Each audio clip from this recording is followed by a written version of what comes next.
Salute, shout out to everybody in the building, man. We got President Trump, guys, getting ready to basically give a conference. Some people that have captivated the attention of the whole world. With the astronauts. Artemis. They're very brave, and there was a lot of rocket under them. I never saw anything like that.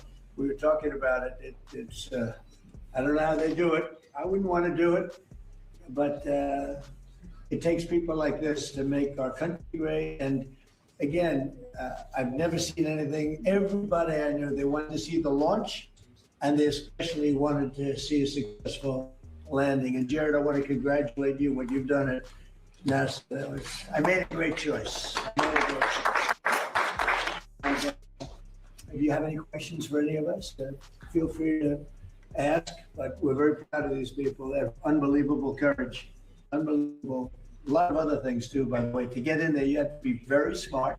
Have to do a lot of things physically good. So I would have had no trouble making it physically very, very good.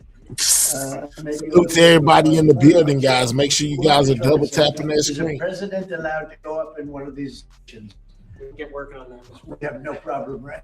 We'll launch more rockets. The opportunity. We'll have to try it. Congratulations very much. And their families are over here, beautiful families, and they're in the Oval Office, and they walked in, they said, wow, the Oval Office. Everybody likes the Oval Office. So, any questions, please? Thank you, Mr. President. First of all, it's a great honor to meet all of you. Congratulations, and welcome to. Hey, positive vibes. I have had the privilege of interviewing Gene Cernan, the last man to walk on the moon. Is that what you would like to do, and Mr. President, that will happen during your second term? Well, we have a shot at it. I mean, we don't like to say definitely, because then you say, oh, we failed. Because we could say we're ahead of schedule. So we have a good shot. We've authorized it. And I think with this team and with Jeff done such an amazing job at NASA, I think we have a good shot, right?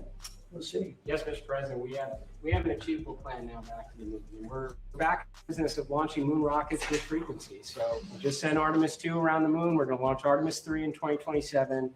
We'll protect for up for 2 opportunities in 2028 to return astronauts to the surface of the moon. I like space. You know, I started Space Force, as you very well know. It's been very, very important. They tried to kill it. And actually, the military would not let the Biden administration kill it. They wanted to kill it.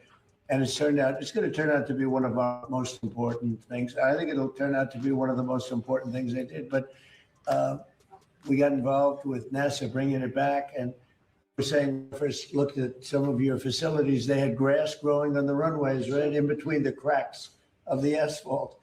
And not anymore. It's really strong. And you know what they do? One of the things they do that's so important is for our military offense and defense. And a lot of people say, well, is it worth it? It's really worth it, because what's happened militarily, you see what we're doing militarily, a lot of that comes from space. So it's been pretty great. Good question. Yeah. Mr. President, I have 2 questions for you. First, on the topic of space, do you have an update on the UFO files and when we're going to be seeing those? Well, I think we're The going to UFO be files, releasing as much as we can in the near future. For some reason, That was they started asking about those UFO files when those scientists, when they start connecting the dots with the missing scientists, and I guys. guess it's just a reason. Trump's supposed to release the UFO in the minds files. of people for a long time. And that is they want to find out about the UFOs and anything having to do with UFO or related material. And we're going to be releasing a lot of things that we have. And I think some of it's going to be very interesting to people. I've interviewed people, my first term primarily, but I interviewed some very solid people. And they said they saw things that you wouldn't believe. So you're going to be reading about it. Yes. Sir, you spoke to Vladimir Putin not too long ago. Did you talk to him about today? Did you talk to him about the progress in the space area, and what else did you? I didn't talk about space. No, I talked about Ukraine, and I talked a little bit about Iran. I talked about a few different subjects, mostly about Ukraine, and we had a very good conversation. I think we're going to come up with a solution relatively quickly. I hope. What does he want? I think he'd like to see a solution, I can tell you, and that's good. What involvement does he want to have in the Iran situation? He told me he'd like to be involved with the enrichment if he can help us get it. I said, I'd much rather have you be involved with ending the war with Ukraine. To me, that would be more important because we're going to have that. Look, we're not going to let Iran have a nuclear weapon. And Doubling down on Iran with a nuke, Air guys. Force, we've knocked out their anti-aircraft, everything, apparatus, everything they have, their radar, they have very little left. And they have some missiles, a small percentage. They have a small percentage of missile-making facilities. We knocked out about 80% of them. The rest could come very quickly if we don't make a deal. They're not going to have a nuclear weapon. They know it, and just about everybody else does. And so we talked about that a little bit. He doesn't want to see them have a nuclear weapon either. But I had a long talk with President Putin. I suggested a little bit of a ceasefire, and I think he might do that. He might announce something having to do with that. Did he announce it yet? No, but I was wondering, I was just going to ask you. No, I asked him about even if a little ceasefire. There's so many people being killed. It's so ridiculous. Mr. Yeah. President. Thank you, Mr. President. In light of today's Supreme Court ruling on the Voting Rights Act, do you want Republican states in the South to look at redrawing congressional districts before I the don't know, you have midterms? to tell me, when did the ruling come out? I've been with the astronauts. I've been with contractors because we're trying to get the ballroom built Yeah. ahead of schedule. It's right on schedule. It's Or ahead of talk of the schedule. ballroom, guys. Actually, it came out today. And I was also with commissioning some people, but one of, David Warrington's son, I don't know, you know David, everybody knows David. He's got this incredible son, so he was just sworn in, so we had other things. Tell me about the what happened. Some think that the ruling could create more Republican-held congressional seats in the South. That's good. Yeah. would you That's the welcome kind that? of ruling I like. Would you let the- When did that happen? Well, the Supreme Court ruled on it this morning. Really? Is that right? You tell me about the ruling. Well, I have a question. This is Mr. CNN President. fake news. On your call with President Putin today, do you think the war in Iran ends first or the war in Ukraine?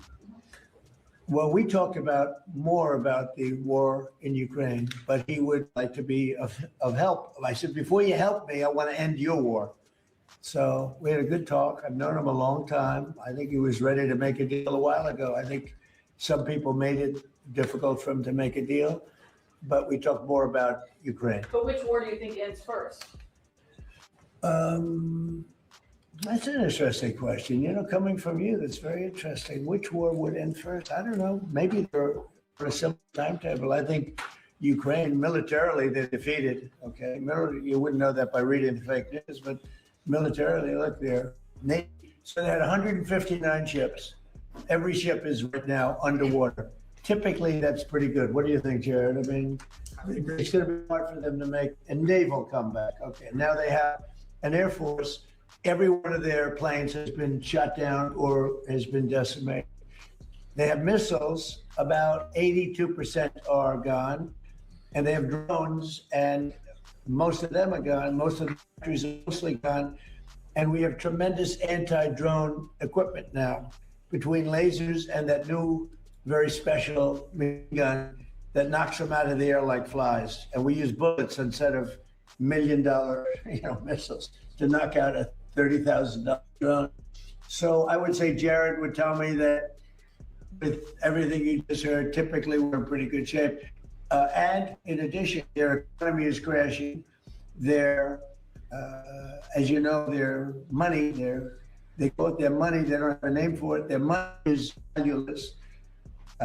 They've got inflation that nobody's ever seen before. Other than that, I think you're doing quite well. If you read the New York Times, you say they're doing wonderfully because it's fake news. Or if you watch CNN, I mean, you cover it all the time. You think they're doing well. Do you think they're doing well where they have no Navy, no Air Force, no anti-aircraft apparatus, other than what they may have put there? They may have brought in some stuff during the ceasefire, and we know exactly where it is, so it'll be knocked out within the first 15 minutes. You're about to say Mr. President. Yeah. I want to go back to the Supreme Is Court. Trump on point, guys? Y'all think Trump's going No, in he this- this morning, but basically very much narrows the Voting Rights Act. Was he and considered a win for a who? win for Republicans. I love it. But my question, This is very good. We can end this news conference right now. I want to read it. my question Wow. to you, Mr. President, is that some Republican governors have not responded in terms of what they're going to do. I guess early voting, for example, in Louisiana. Republican governors, what? Republican governors. What about it? Early voting begins Saturday. Hey, prettiest Should we eyes. redraw the map in the next couple of I would. I mean, it depends. I mean, some states don't need to redraw, and some do. What the concept of the road, I just haven't seen the result. Yeah, I would say generally, I would think that they would want to do it. Some are greatly helped, and some, didn't make much difference. Yeah, I would say they would do that. They have time to do it. Yeah, please. Thank you, Mr. President. I wanted to ask you, there's a lot of drama on the House floor today. Several bills were stalled, and a rule took 2 hours to pass today, and there's still some tension over the farm bill. Do you think that you need to get more involved legislatively on Capitol Hill? Well, we want the farm bill. The Democrats don't. We want security, okay? We need security. We want security. The Democrats don't think we need security. They actually do, but they suffer greatly from Trump derangement syndrome, like at levels that nobody's ever seen. They're sick people. There's something wrong with them. They don't want to pay anybody for security. They don't like ICE. They don't like Border Patrol people. They don't like the people that keep us safe. When they ran this, they let 25 million people into our country, and many of those people were from prisons. They were from mental. Make sure you guys are double tapping that screen. That's how you hit the like button. 11,888 murders, half of whom committed more than one murder. They think that was fine. I happen to like law enforcement. They essentially want to defund law enforcement. And I don't think the public's going to let them get away with it. We got it all approved in the great big beautiful bill, and they want to renegotiate. We don't like that. Mr. President, the King's speech that he made to Congress, he spoke strongly, forcefully about the necessity for a strong NATO alliance. He also spoke about the necessity to continue to support Ukraine. Did his speech in any way change your thinking on either of those issues?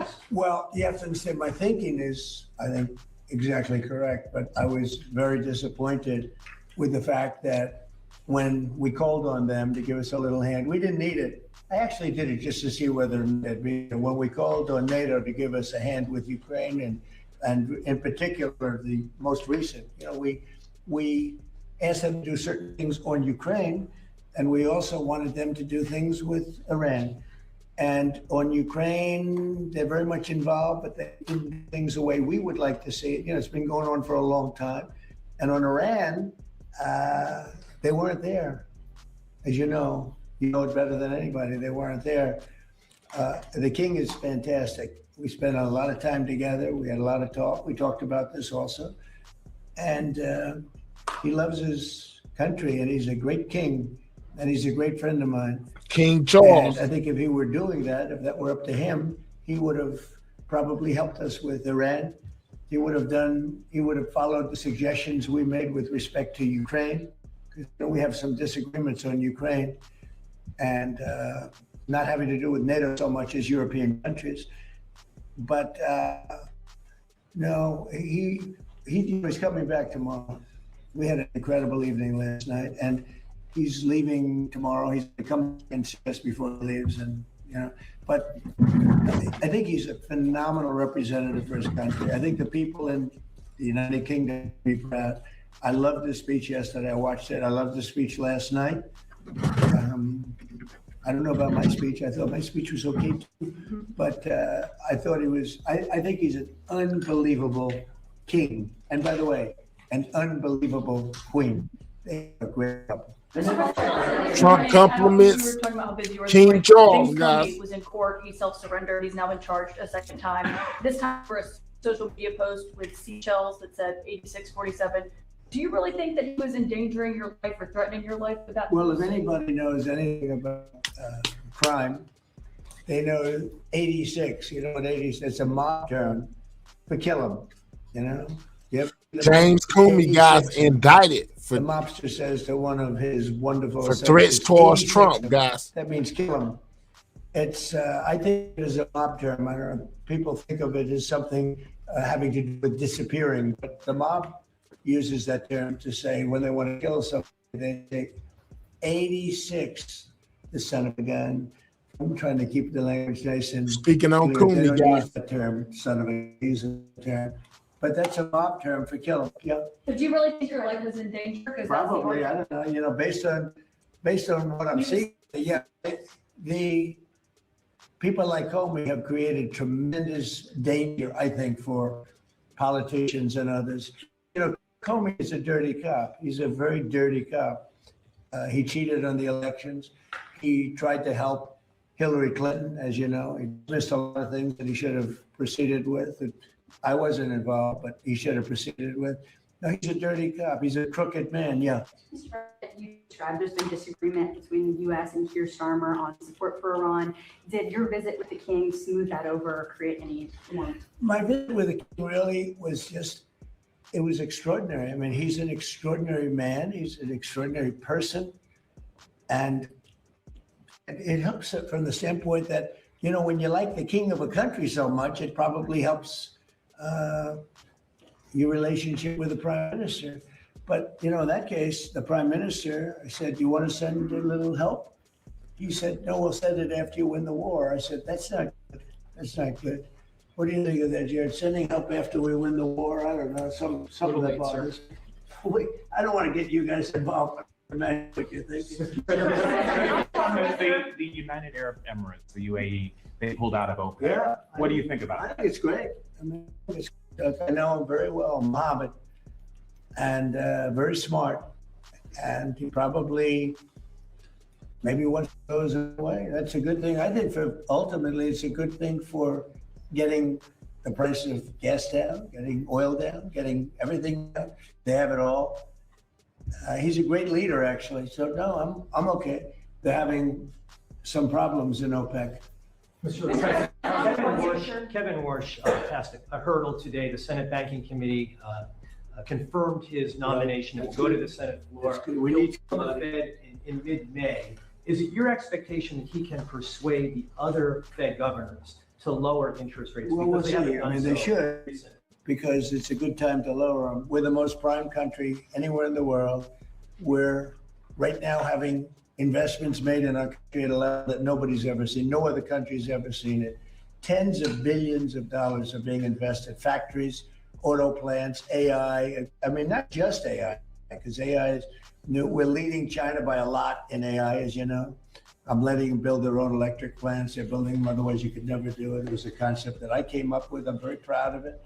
And by the way, they're building electric plants that people in the utility industry have never seen before. They're saying, man, that's incredible. So they're building these massive buildings that cost billions of dollars, and they're building their own electric plants. So they're not taking from a source or the old grid, an old grid that would be able to do it. No, we're leading with everything. But in the history of our beautiful world, there's never been a country that has so much money being invested in it as us. And tremendous number of auto plants, by the way. The auto plants are coming out of Canada, Mexico, Japan, South Korea, Germany. They're all coming to the United States. And the reason is I have a very smart tariff policy. We were taken advantage of for years. We were being ripped off by other countries for years. And those days are over. Yeah, please. Mr. President, regarding Iran, how long are you prepared to maintain the blockade? Could that go several more months? Well, the blockade is genius, okay? The blockade has been 100% foolproof. It shows how good our Navy is, I can tell you that. Nobody's going to play games. We are the greatest military in the world, and I built much of it during my first term, and we've been building it since. And the greatest anywhere in the world, nobody even close. And you see that, whether it's Venezuela, and they have a good military in Venezuela, but it was over in one day. It was actually over in about 48 minutes. Iran, the same thing. I mean, militarily, we've wiped them out. They have no military left. They're all the Navy's at the bottom of the sea. The Air Force is never going to fly again. We've got an amazing military. Now they have to cry uncle. That's all they have to do. Just say, we give up. We give up. But their economy is really in trouble. So it's a dead economy. Can Fury and the blockade get Iran to nuclear talks fast enough, or do you think another wave of strikes will be necessary? I don't know. It depends. We're having talks with them now, and we're not flying anymore with 18-hour flights every time we want to see a piece of paper. We're doing it telephonically, and it's very nice. make a call, or I have my people make a call, and you know the answer. I always like face-to-face. I consider it better. But when you have to fly 18 hours every time you want to have a meeting, and you know what the meeting's all about, and you know they're going to give you a piece of paper that you don't like before you even leave. It's ridiculous. And they've come a long way. The question is whether or not they're going to go far enough. So at this moment, there will never be a deal unless they agree that there will be no nuclear weapons. Are you considering relocating NASA's headquarters out of DC? States like Florida, Texas, and Ohio have expressed interest. You have to say it differently. Sorry, are you considering relocating NASA's headquarters out of DC once the lease is up? States like Texas, Ohio, and Florida. Well, the best man to tell you that is the man sitting right over here. You heard that question with those beautiful ears of yours? He's got great hearing, you know. He's got super hearing. Trick of the trade, sir. What's the answer to that? I think the answer to that is we have 10 amazing centers around the country that all kind of bubble up to contribute to the mission we're able to undertake, like Artemis II. I think in terms of the headquarters, we have a lot of people very interested in our mission. So being here in DC gives us the opportunity to kind of interact from all our stakeholders, make sure we make the right decisions for the nation. Yeah, DC is an advantage, I guess, for you. It's got to go around. It's got to see some senators, make sure they keep going, right? Yes, Mr. President. Yeah, probably staying around sounds so bad. And importantly, Washington, D.C. is now one of the safest cities in the country. When I came here a little more than a year ago, it was a very unsafe city. And now, maybe even more importantly than that, we have the hottest country anywhere in the world. And you helped make it hot. You know, you helped make it hot. When a year and a half ago, and I say it a lot, the King of Saudi Arabia, but others also, the King of Saudi Arabia said, Mr. President, a year and a half ago, we thought you had a dead country. We thought the United States. Are y'all believing what Trump is putting down, guys? Are y'all believing what Trump is saying? And we do. And believe it or not, I mean, when everybody in the world was watching that incredible performance by NASA, these incredible people behind me, where they get the bravery, I have no idea. But you're a big part of it. You really are. We have the hottest country in the world. Thank you very much, everybody. Thank you, Brad. Thank you, Brad. Thank you, Brad. Thank you, Brad. Thank you, Brad. Yeah, so we had Trump with a couple of words from the Oval Office to get us started, guys. Now, we all know that Comey, basically got indicted for the second time yesterday. A lot of people are feeling a lot of different ways. He most definitely came out and spoke on this entire situation, guys. Check this out.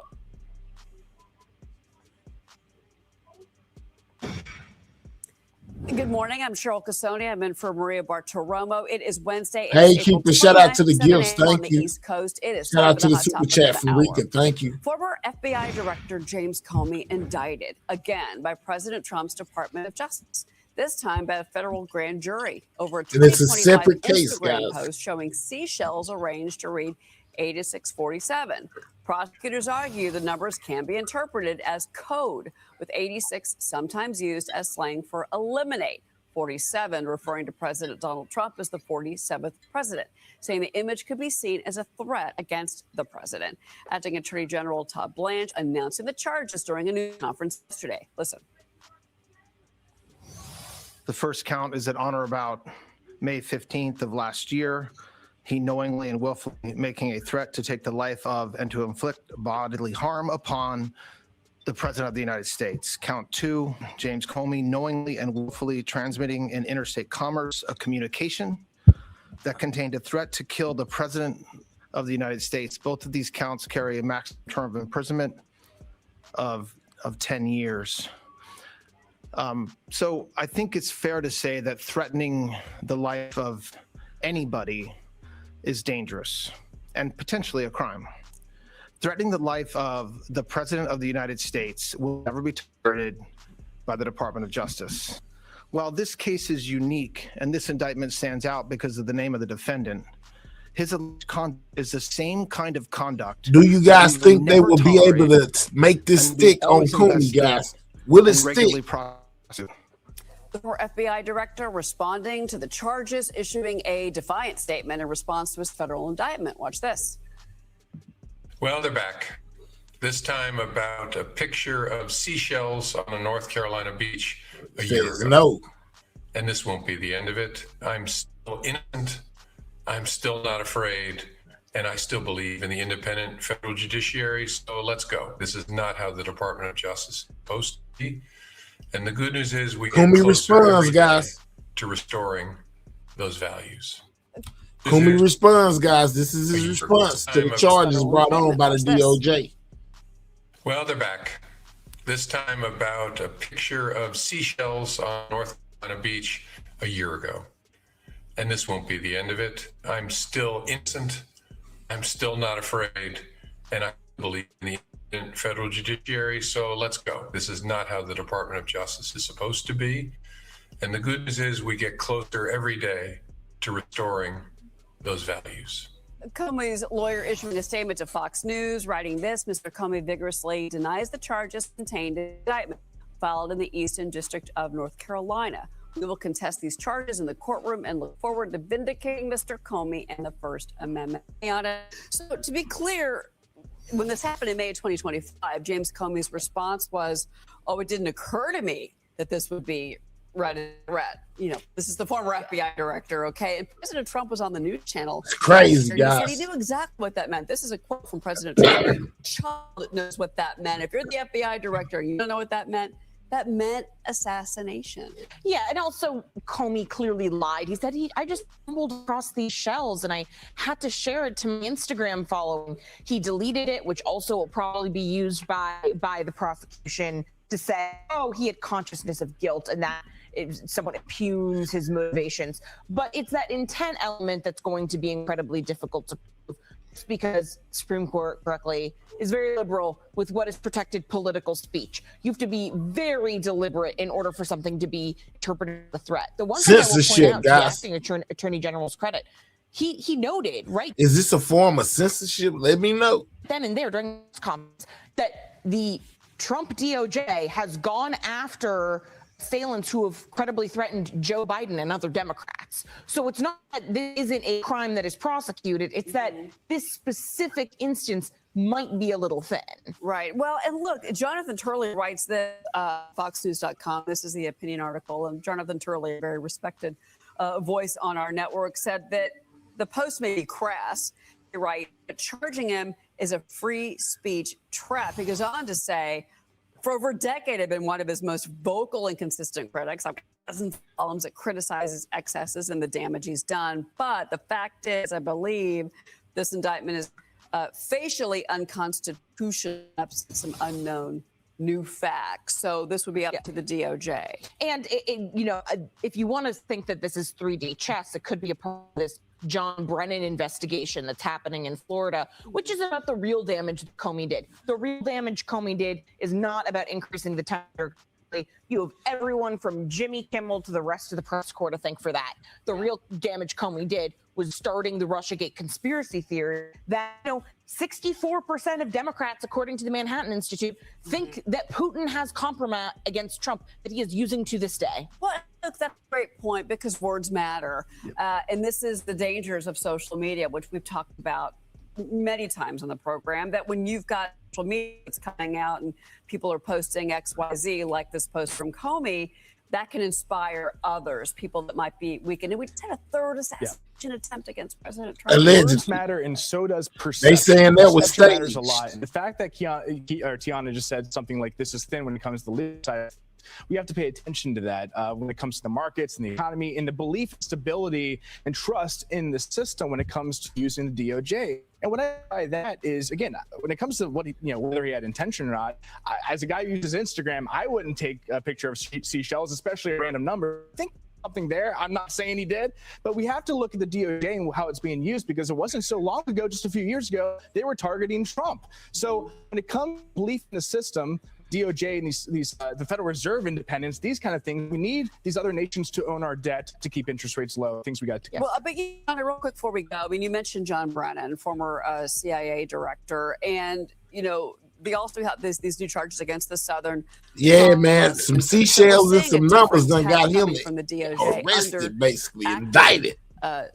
Acting director. Dang, Comey. Todd Blanche. So I don't know. It just seems like there's a new concerted effort to re-prosecute. It's definitely a little smarter, but the one thing I will say that Blanche made clear to drop it in there is that this investigation is going on for, I think he had 10 months. So this was started under Pam Bondi's tenure. So that could have been a slight, if you guys don't like the outcome, don't blame me. Yeah, but we'll see. The acting Attorney General, Todd Blanche. All right. Yeah, Todd Blanche indicted, guys. You know what I'm saying? Again, that's crazy.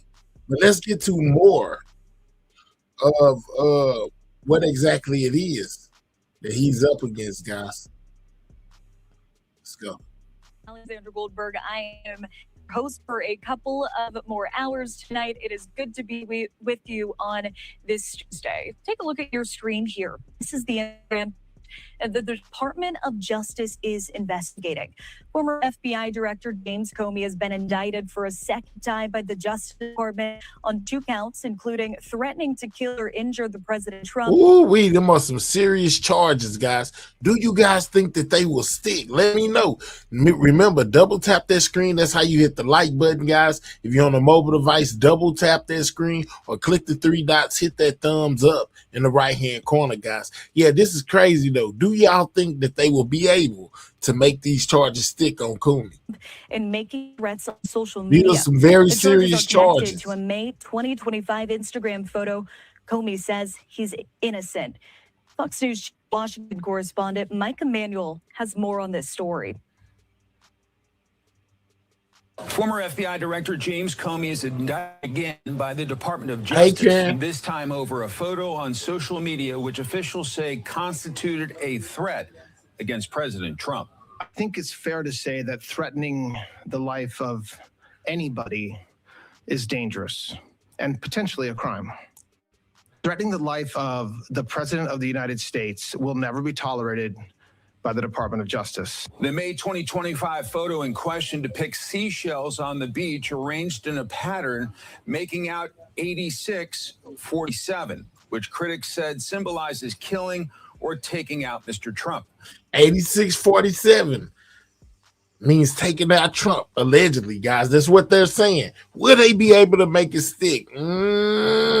Comey quickly took down the photo and wrote, quote, "I didn't realize some folks associate those numbers with violence." While this case is unique and this indictment stands out because of the name of the defendant, his alleged conduct is the same kind of conduct that we will never tolerate and that we will always investigate and regularly prosecute.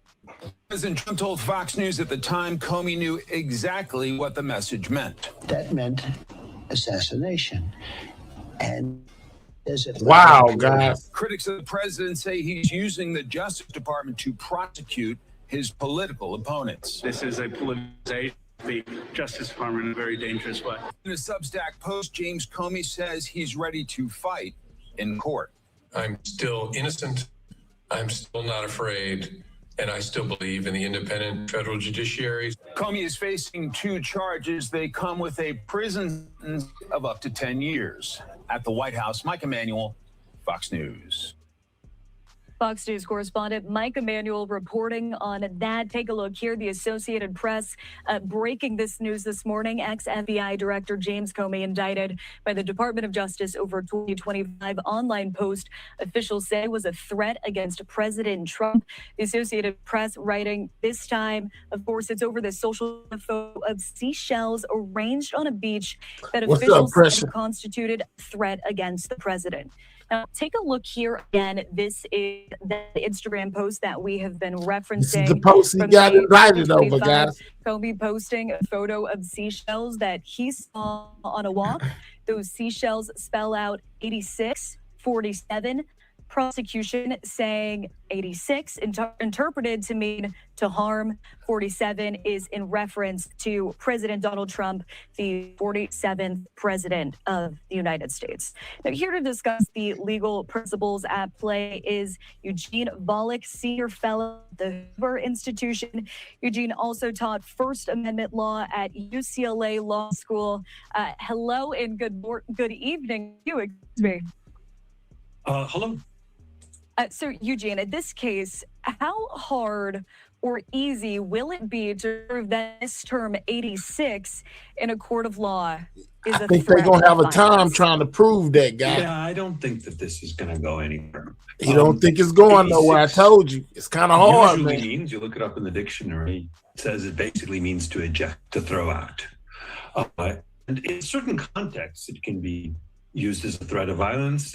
Pretty much anything can be used as a threat of violence in certain contexts. But it's like, imagine somebody puts up a sign in reference to some congressman, throw the bums out, right? In context, that generally means kick them out of office. Imagine someone says, no, I think it means throw them out a window where they would get injured or killed. You'd probably say, well, where exactly is your evidence that that is how a reasonable person would interpret it? And that's what is required for what is otherwise free speech. They got to be able to prove it, guys. They got to be able to prove that that's what he meant. It's got to be reasonably. I don't think it's so open and closed. Violence. Not just that it might conceivably be, but that is how a reasonable person would understand it. And then on top of that, the speaker has to be consciously aware of a risk that would be interpreted as a threat of violence and consciously disregard. Both elements have to be present. In a criminal case, that's got to be proved beyond a reasonable doubt. Very much doubt that will happen at trial. And in fact, I think a judge may very well grant a motion to dismiss in this case to throw out the indictment before trial. How does a court prove intent, something that you have been referencing there? Right. Well, so again, they would need to prove two things. One is that a reasonable person would understand it as a threat. And if a judge says, look, a reasonable person would understand it as an expression of disapproval, expression that President Trump should be removed from office, then in that case, you don't even need to get to intent. But if a judge says, well, a reasonable person would interpret this as a threat of violence, then there's the question of whether there's enough evidence to go to the jury for the proposition that Comey was aware of that risk and consciously disregarded. It's that, not quite intent. It's what we'll also sometimes recklessness that would have to be shown in a threats case. But and that may very well go to the jury in a typical case, the question of recklessness. But again, here, both elements have to be satisfied. It both has to be reasonably understood as a threat, and there's got to be this recklessness on the speaker's part about that possibility. And here, I think just the first element is something a judge would have no problem just dismissing a case based. Yeah, it's going to be a tough case to prove, guys. Either way. Let me read this. It says, quote, Comey did knowingly and willingly make a threat, take the life of, and to inflict bodily harm upon the president. That is the indictment's allegations in there.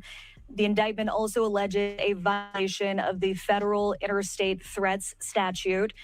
Could you kind of explain to us what those indictment claims mean?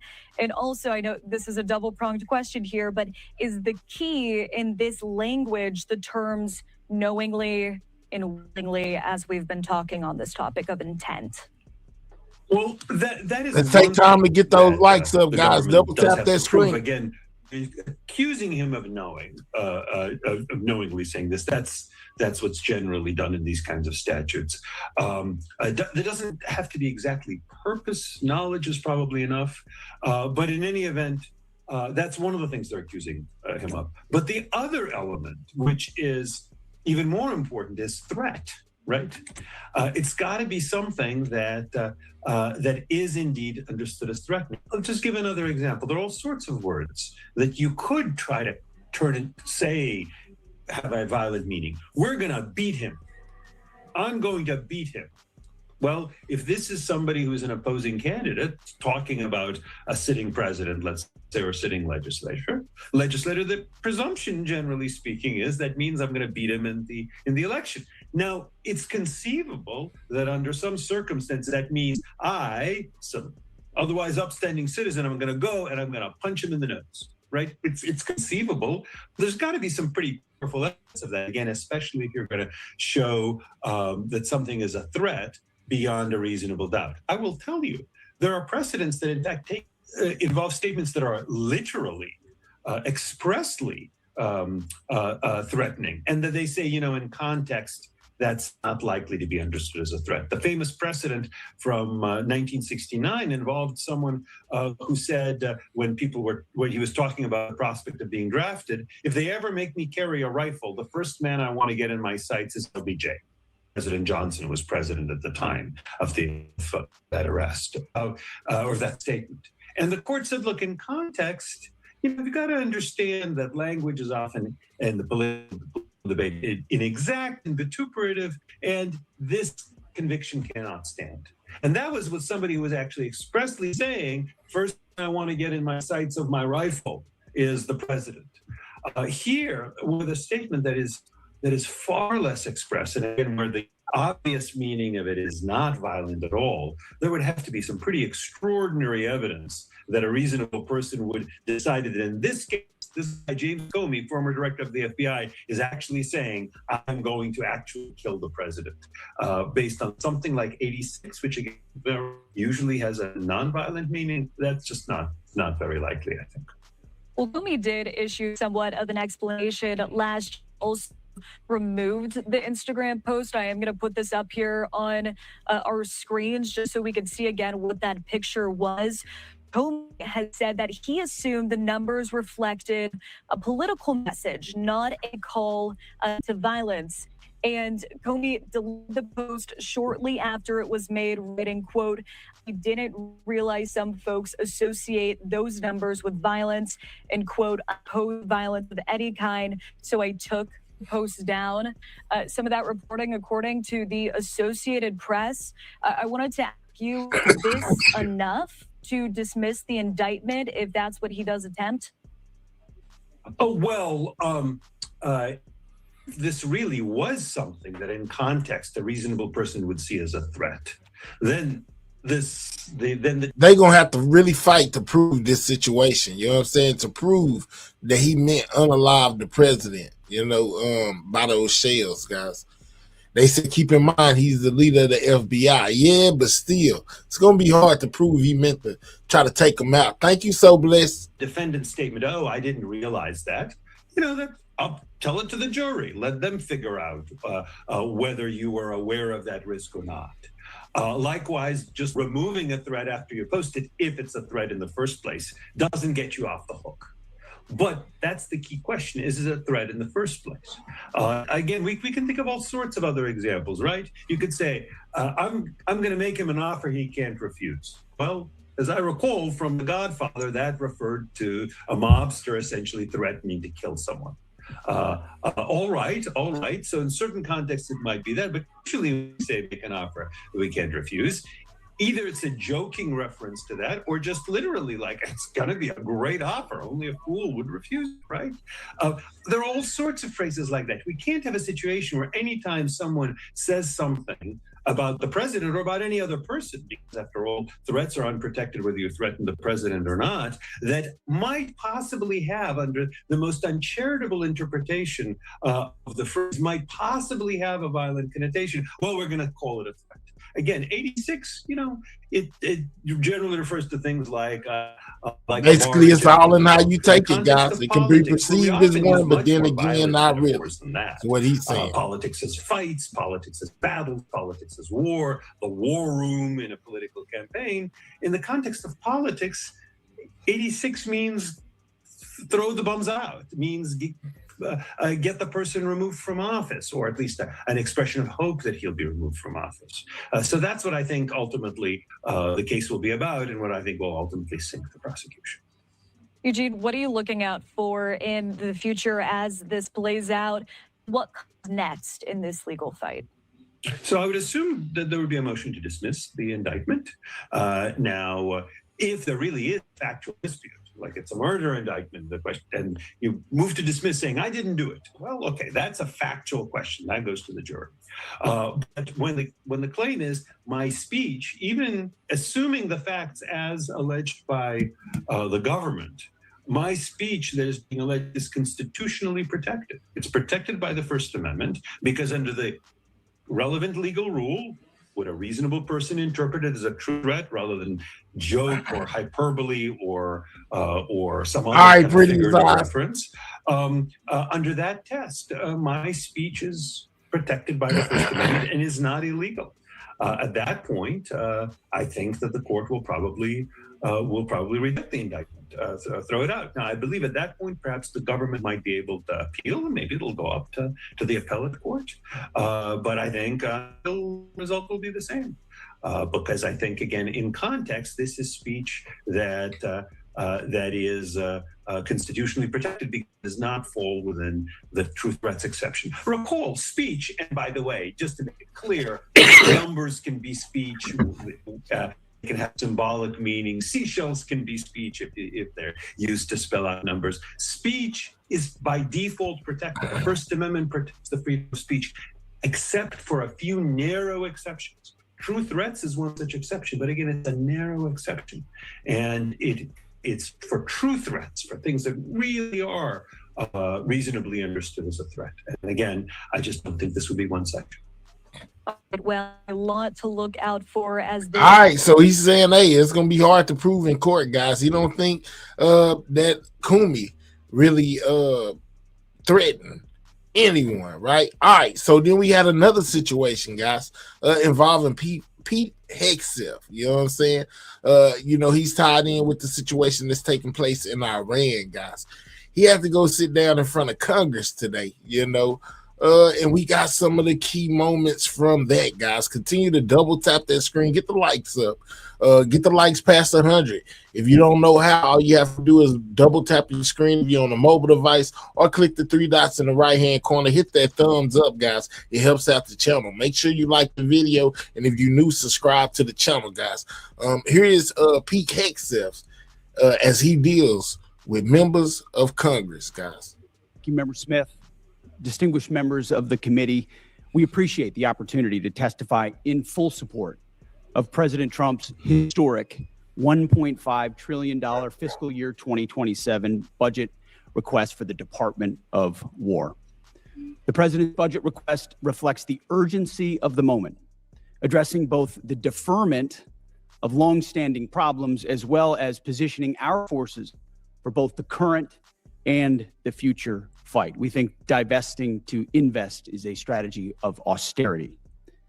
I'm going to appear alongside General Dan Kane, Chairman of the Joint Chiefs of Staff, as well as Jay Hurst, our Comptroller or Chief Financial Officer.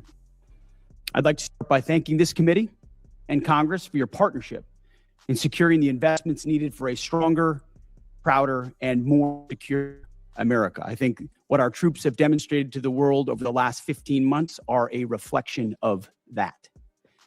A nation's ability to build, innovate, and support the critical needs of its warfighters at speed and at scale is the foundation upon which survival rests.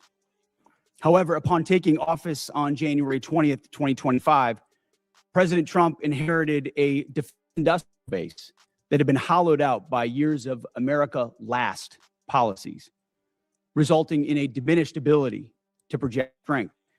Under the previous administration, we were focused on offshoring and outsourcing, riddled with cost overruns and degraded capabilities. Under the leadership of President Trump, our builder-in-chief, we are reversing this systemic decay and putting our defense industrial base back on a wartime footing. If you ask anyone at our Pentagon, urgency informs everything we do. We're rebuilding a military that the American people can be proud of, one that instills nothing less than unrelenting fear in our adversaries and the utmost confidence in our allies. We fight to win in every scenario. The $1.5 trillion FY27 budget put forward by the President will build upon the historic $1 trillion FY26 top line and continue to reverse the 4 years of underinvestment and mismanagement of the Biden administration. The $1.5 trillion budget will ensure the United States continues to maintain the world's most powerful and capable military as we grapple with a complex threat environment across multiple theaters. Not to mention, this budget also includes a historic troop pay increase, 7% for lower enlisted, and the budget eliminates all poor or failing barracks.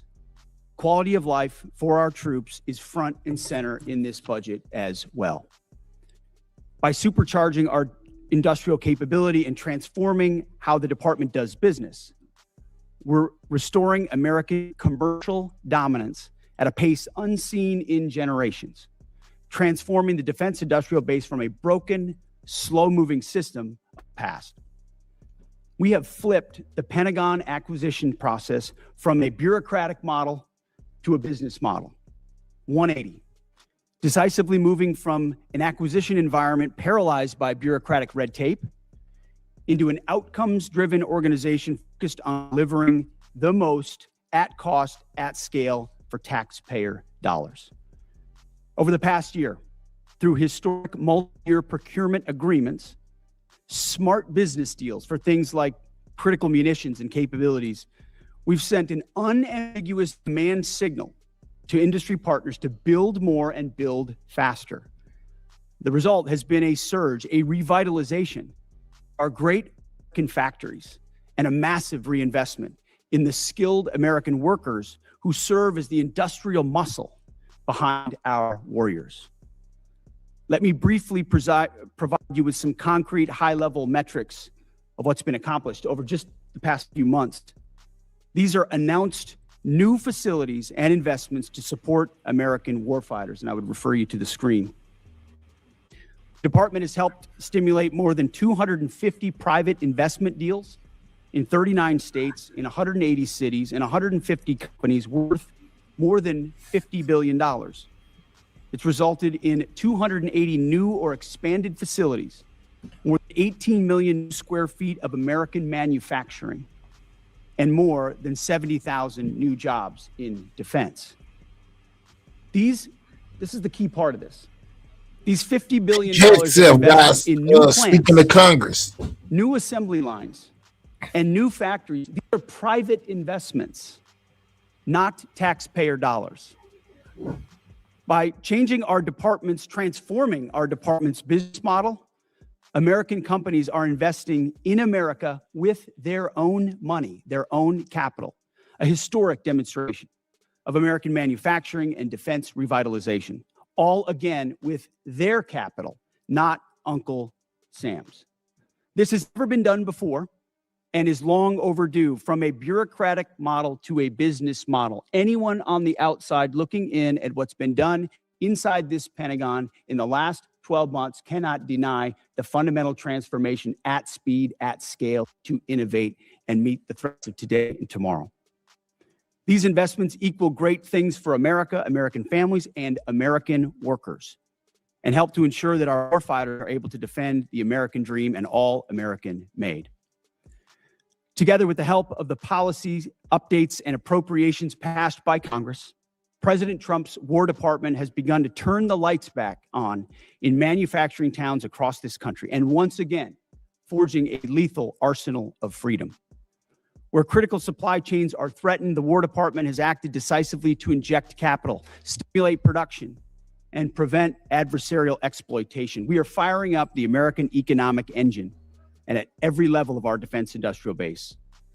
Every policy we pursue, every budgetary item we request serves to ensure the department remains laser focused on increasing lethality and survivability of our forces from the front lines to the factory floors. This is a historic budget, as you said, Mr. Chairman. This is a fiscally responsible budget. This is a warfighting budget. And speaking of warfighting, the topic of Iran, I'm sure will come up today, which I very much welcome discussing. I look forward to sharing the incredible successes of the military achieved in a matter of weeks. President Trump had the courage to ensure Iran never gets a nuclear weapon, and he's ironclad in that. We have the best negotiator in the world driving that deal. The biggest challenge, biggest adversary we face at this point are the reckless, feckless, and defeatist words of congressional Democrats and some Republicans 2 months in. I remind you, 2 months in to a conflict. Lest I remind you, and my generation understands how long we were in Iraq, how long we were in Afghanistan, how long we were in Vietnam. 2 months in on an existential fight for the safety You of don't American supposed to be people. no Iran months in cannot it. have a nuclear bomb. We are My proud of opinion. this undertaking. I am proud that President Trump has had the courage to do it, and I look forward to sharing more about what our troops have accomplished. So I thank you again for the opportunity to address this committee. I ask that God would continue to watch over our troops in harm's way, and those that have fallen are always in our memory, and we fight to ensure their legacy. Look forward to answering questions of this committee. As the grateful father of 4 sons who have served overseas in Iran, So we Egypt, get and underway, Afghanistan, guys. I especially appreciate War Secretary Excellence and Chief of Staff Kane for your competence, service, and success. Military families have never been more appreciated than today. Our enemies of dictators now understand peace through strength. Dictators historically are on the run. With your leadership, President Trump has given Syria a chance with President al-Shara replacing dictator Assad from Damascus, who now lives in Moscow. Dictator Maduro is correctly in a Thank you, Manhattan Flip jail, Mode. as you successfully revealed in Caracas that the war criminal Putin air defenses do not work. Chinese Communist Party radar failed, and Cuban mercenaries were expendable. The Cuban dictatorship is failing, and the ultimate mass murderer, dictator Khomeini, is dead in Tehran, Iran, joining the 35,000 people he murdered this year. With your leadership, American morale has never been higher, and hopes for freedom of the oppressed people of Iran, Cuba, Russia, and China have never been higher. And it's just an exciting time to be here with you. And Mr. Secretary, we continue to see the growing nuclear threat of our adversaries as they expand their capabilities with the largest military buildup in peacetime in world history by the Chinese Communist Party. How critical is it that we continue, as the Savannah River It's site, beyond South Carolina, crazy, Flip Mode. to develop the plutonium pit processing so that we have modernization?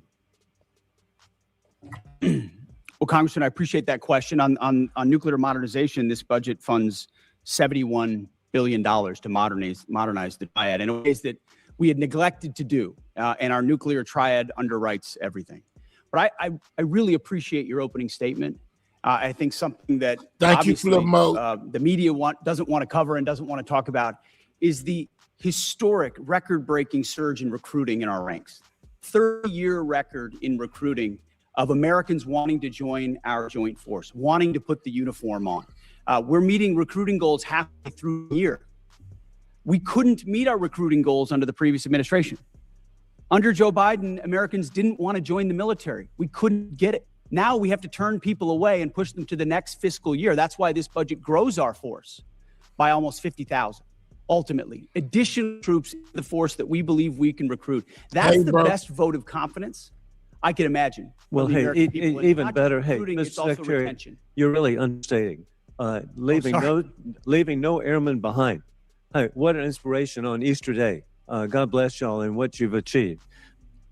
Which they only built after President Trump shredded President Obama's Iran deal in 2017. Hey, Belinda. Secretary Heseth, you have been lying to the American public about this war from day one, and so has the president. You have misled the public about why we are at war. Been lying since day one. The president have offered ever-changing reasons for this war. You've misled the public about the progress of the war. While the military has executed this war with tactical success, the strategy has been an astounding incompetence, doing immense economic damage to America. Mr. Chairman, with the personal attack on the secretary, he should have an opportunity to respond. He certainly will. It's the gentleman's time. He can use it as he sees fit and add an extra 5 seconds to Mr. Garamendi's time. Thank you. You and the president are ever-changing reasons for the war. You have misled the public about the progress of the war. While the military has executed this war with tactical success, the strategy has been an outstanding example of incompetence. This war of choice is a political and economic disaster at every level. Despite the president's promise to lower the cost of living, gas prices are up 40% and inflation is soaring so much for lowering the cost of living.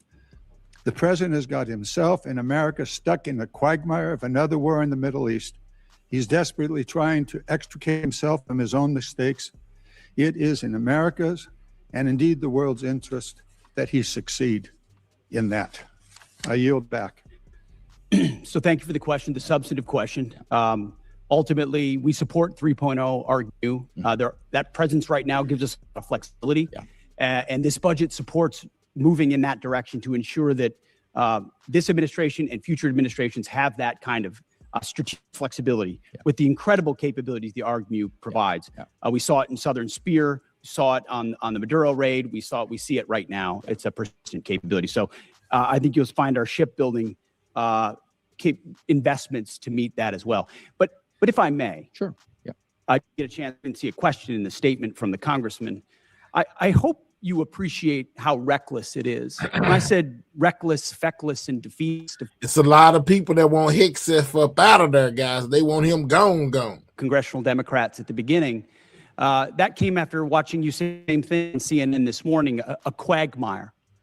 My generation served in a quagmire in Iraq and Afghanistan, years and years of nebulous missions and utopian nation building that led us to nothing. What we have right now, the way you stain the troops, you tell them 2 months in, Congressman, you should know better. Shame on you. Calling this a quagmire 2 months in. The effort, what they've undertaken, what they've succeeded, the success on the battlefield that could create strategic opportunities, the courage of a president to confront a nuclear Iran, and you call it a quagmire, handing propaganda to our enemies. Shame on you for that statement. And statements like that are reckless to our troops. Don't say I support the troops on one hand, and then a 2-month mission is a quagmire. That's a false equivalation. Who are you cheering for here? Who are you pulling for? Our troops are doing incredible work. They've done incredible things for the entirety of this mission and achieved incredible battlefield successes. And you sit there and go on TV for your clickbait about quagmire. It undermines the mission. Your hatred for President Trump blinds you to the truth of the success of this mission and the historic wow, the president is addressing, which the American people support. Iran's been at war with us for 47 years. You want to talk about a forever war? For 2 months, this president has stared them down. He's going to get a better deal than anyone ever has and ensure that Iran never has a nuclear weapon. I know the American people support that mission, despite your loose talk and words like quagmire. Thank you. Thank you, Mr. Secretary. General Kane. Mr. Secretary, you mentioned the nuclear aspect of Iran and the war. And it is worth noting that every president prior to this one, including President Trump in his first term, also prevented Iran from getting a nuclear weapon without actually having to go to war in Iran. So we need to keep that in mind. But also, since the war started, Iran's nuclear arsenal has not been weakened in any way. And at the moment in negotiations, what Iran is saying, basically pay us to open up the strait. That's their position, which is completely untenable. I agree. It's worth noting, of course, that the strait was open before the war started. Now we're negotiating back to status quo. And Iran's most recent offer is to say, we'll talk about nukes later. So what is the plan to actually turn all of this lethal kinetic action into an improvement in the nuclear situation? Because we haven't gotten there yet. Play it out for us. How does that happen? How does it actually lead to that result? Well, I would take issue with the premise of the question that nothing was done. Operation Midnight Hammer was a very effective. I didn't say nothing was done. I said in this war. Ultimately, this war well, this under this administration, unlike other administrations, which cut bad deals and pallets of cash with no ability to oversee whether Iran is actually pursuing a nuclear program. So if we're going to litigate JCPOA or the Iran deal, our view, the president, is that was a very bad deal. Okay. It gave them a That's bunch the of money up past. front. That's the future. To fund, you talked about negotiated deals. Allow them to fund their proxies and spread Hamas, Hezbollah all around the region, build up nuclear capabilities. What are we going to do now? President Trump has been clear-eyed from the killing of Qasem Soleimani to the pulling out of the Iran deal to Midnight Hammer and now to this effort to recognize that you have to stare down this kind of enemy who's hell-bent on getting a nuclear weapon and get them to a point where they're at the table giving it up in a way that so they never have it. So they haven't broken yet. Okay, we haven't gotten there yet for all of the. Well, their nuclear facilities have been obliterated. Underground, they're buried, and we're watching them 24/7. So we know where any nuclear material. Reclaiming time for a quick second here. We had to start this war, you just said, 60 days ago, because the nuclear weapon was an imminent threat. Now you're saying that it. If you haven't took the time yet, guys, double tap that screen, guys. The likes are very necessary. Double tap that screen on your mobile device or click the 3 dots in the right-hand corner. Hit that thumbs up, guys.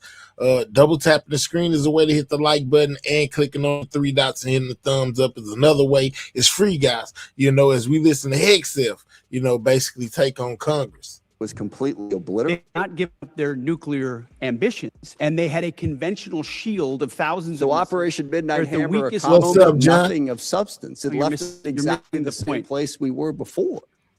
So much so their that we had to facilities start were a bombed war. and obliterated. Their ambitions continued, and they're building a conventional shield. All right, of let me missiles. try again. It's the North Korea strategy. You know this very well. The North Korea strategy was use conventional missiles to prevent anybody from challenging them, so they slow walk their way to a weapon. President Trump saw Iran at its weakest moment, took an action to ensure, in a way that only the United States of America could do with our Israeli partners, And yet to they ensure their still haven't given conventional up the nuclear. shield was All right. was brought One to other field, which question, we've done. if I could get to it. So on Ukraine, a year plus ago, your advice, the president's advice, was Ukraine had no cards to play. They should go cut the best possible deal they could. Clearly, that was wrong. What did you miss? What did you miss about the conflict between Russia and Ukraine that you didn't see that Ukraine was going to be capable of doing what they've done in the last 14 months? What we didn't miss, and we're here in this committee, is that Joe Biden, with no accountability, gave hundreds of billions of dollars of our weapons to Ukraine, to an outcome that never you're would not have gonna happened an- if you're not President gonna Trump answer was the president. question. So he pulled out our. You guys don't talk about that. Ultimately, President Trump believes there's a peace deal between Russia and Ukraine. That serves But you the best didn't interests expect of both Ukraine to parties. be where they're at right now. I'm asking you, just from a strategic Listen, standpoint, I what think did the you miss? Ukrainians have shown courage, and I appreciate that Europe is now paying for any weapons that we provide. Quote, a whole civilization will die tonight, never to be brought back again. I don't want that to happen, but it probably will. My office's phones have been ringing off the hook. I've heard from so many military families concerned about the president's mental fitness and whether he's fit to serve as our commander in chief, given that he's sending their loved ones into harm's way. Our troops, who have shown incredible bravery and tactical proficiency, deserve to know that their leaders are focused and stable. So, Mr. Secretary, you are with the president, and it pains me to even have to ask this about our president, but my constituents' lives are at stake. Do you believe that the president is mentally stable enough to be the commander in chief? Did you ask the same question of Joe Biden for 4 years? Mr. Secretary, Joe Biden is president. Mr. Trump has been president for a year and a half, and I'm asking You you did right not, now. and I won't even engage with the level of disparagement that you're putting on the commander in chief, who indeed is. I'm in every. I mean, meeting with Mr. him Secretary, every single day. Mr. Secretary, Biden is He's not the the president. sharpest, most insightful commander in chief we've had in generations. And you want to compare? I mean, you want to ask that question after you and your fellow Democrats defended Joe Biden, who could barely speak and didn't know Mr. what day of the Secretary, week it as was? you know, he governed through an pen. We had a Secretary of Defense who went AWOL for a week. I can't Mr. be gone Secretary, for 10 days. For I 10 will. minutes I will without reclaim my someone time. looking- Thank you so much. Gentlelady's time. Thank you. So, as Mr. Jimenez said, we Hey, should Seth, be we're gonna taking let leaders them at press their them word. So, buttons. is there a reason that we should not be taking our leader at his word? Iran should not underestimate the will of President Trump and the United States military to achieve our mission. Okay, well, I want you to know this is not a partisan thing. In fact, many Democrats have had, many Republicans have had these same questions. Marjorie Taylor Greene said he's out of control and gone insane. Candace Owens said the 25th Amendment needs to be invoked. Megyn Kelly, Tucker Carlson, who you used to work with, Alex Jones, Stephanie Grisham, the list could go on. So how do I explain to my constituents that while they are in harm's way, their commander-in-chief is posting these unhinged posts? How did you explain to your constituents what happened on October 7th, or what happened in Afghanistan, or what happened with the debacle and the withdrawal in Afghanistan, where the troops were left? How did you explain that with Joe Biden's leadership? Mr. Secretary, How did you I'm not explain that to the asking you Marines about that the didn't get previous medals, that administration. we restored their medals because of that Mr. disastrous Secretary, withdrawal in I'm asking Afghanistan? about Did you what's explain that to happening your right now. constituents when Joe Biden was asleep at the wheel and he had an AWOL Okay, Mr. Secretary of Secretary, Defense? how I don't about think you this did. next post? How can I explain this next post to my constituents? I'm Jewish, so this doesn't really bother me, but my understanding is that this is quite offensive to many Christians. So how do you explain this post? I'm not here to explain posts. We have an incredible commander in chief who puts our troops first. I'm here for a budget hearing about our troops. This is a historic budget that's giving our us troops. a chance to defend Mr. Secretary, our adversaries. Mr. President Secretary, Trump is please. doing that This in is my world-class fashion. This is Young about lady our has troops. reclaimed her time, Mr. Secretary. This is about our troops. This is about who is commanding our troops, and if our troops can trust that they are being sent into harm's way under good strategy. The mental stability of our commander-in-chief is deeply important to our troops. It's deeply important to this country. It wasn't important to you during Joe lives at Biden. stake. I'll remind you that when there were concerns, Democrats came together, and he was not our nominee for president. So I encourage you to have the same courage that Democrats had. Mr. Secretary, you keep saying that he is the best commander-in-chief we've ever had. You don't the went best off. negotiator. Talk to the troops. 13 American troops have died. More than 380 have been wounded. The Strait of Hormuz, which was wide open, is now closed. Less than 90% of traffic through the strait is still not going despite the ceasefire. The Iranian regime is still in power. It still has nuclear material. The war is costing Americans billions of dollars. And Mr. Secretary, if you think that this is what winning looks like, then maybe we should be questioning your mental stability. Maybe you are the one responsible for this failure, and the president should think about replacing you. Mr. Chairman, I yield back. What does the $1.5 trillion budget mean for the warfighter and our ability to protect forces and I guess you secure told our him. interests around the globe? Chairman, in my view, this represents a historic down payment on future security. If the budget is approved and ultimately deployed, as we look at the character of warfare changing very, very fast, what's layered in to this budget by our civilian leaders will allow us to start getting ahead of where technology is evolving. Yes, she did. She had to get that as off. I mentioned, the character of warfighting is changing pretty quickly. Mass, simultaneity, autonomy, undersea, space, cyber, information, all of those ways that are now manifesting themselves on the battlefields around the world require a higher end of capital investment. And that's why we're grateful for the opportunity to have this budget make its way to the joint force. So it's an important down payment on the future here. So yeah, guys, we most definitely seen that they got Hexel, basically and they're asking him a bunch of questions, guys, about certain situations, including Iran. All right, so with it going on, people are most definitely gonna talk, guys. Let's see how people felt about Hexel today. The president is in America stuck in the quagmire of another war in the Middle East, desperately trying to extricate himself from his own mistakes. My generation lived in a quagmire in Iraq and Afghanistan. The way you stain the troops when you tell them 2 months in, Congressman, you should know better. Shame calling this a quagmire 2 months in. The effort they've undertaken, what they've succeeded, the success on the battlefield that could create strategic opportunities, the courage of a president to confront a nuclear Iran, and you call it a quagmire, handing propaganda to our enemies. Shame on you for that statement. And statements that are reckless to our troops. Don't say I support the troops on one hand, and then a 2-month mission is a quagmire. Who are you cheering for here? Who are you pulling for? Our troops are doing incredible work. He is calling people who criticize the war saying they're against the troops. Is that anywhere near fair? Well, he's saying their rhetoric is not matching reality, and their rhetoric doesn't certainly help the war effort. I mean, it's not a quagmire. That is ridiculous. We've been there 2 months. Obama was in Libya for 7 or 8 months. I don't recall Democrats worrying about the word quagmire back then. And also Democrats, I think, have had a hard time keeping the mission, which Hegseth was quite clear about today. The president's been clear about, which is we're not going to let Iran have a nuclear weapon. And Democrats and Republicans have traditionally agreed on the goal for a very long time. Now, it's only Trump who's decided to do something about it. The blockade is working. We're draining the Iranian economy. They've got nowhere to put their oil. A little nation here. And this may turn out with exactly what we want, which is Iran not having a nuclear weapon. That's the goal. That's what we're headed for.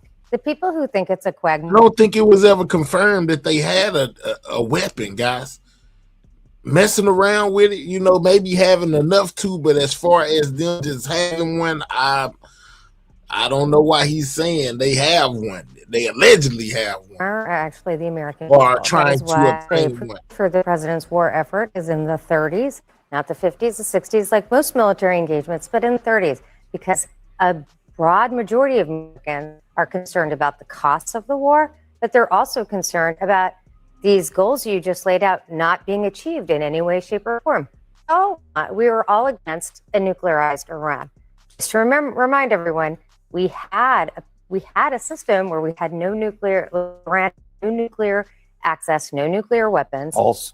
No, they had no nuclear weapons. 970 pounds They of do enriched not have uranium. nuclear weapons. The That is deal your allowed lying them way to to have say. uranium. Did they not have it? Did they have nuclear weapons? They They have did not. enriched uranium. They did not have And nuclear they are on the weapons. brink of having 11 bombs. That's By what the way, Obama left us. the brink is a brink. A year, 2 year, 10 years, Weeks. regardless. The experts say weeks. The issue right now is because of this war, the Iranians have something they never had before, which is a chokehold on the global economy.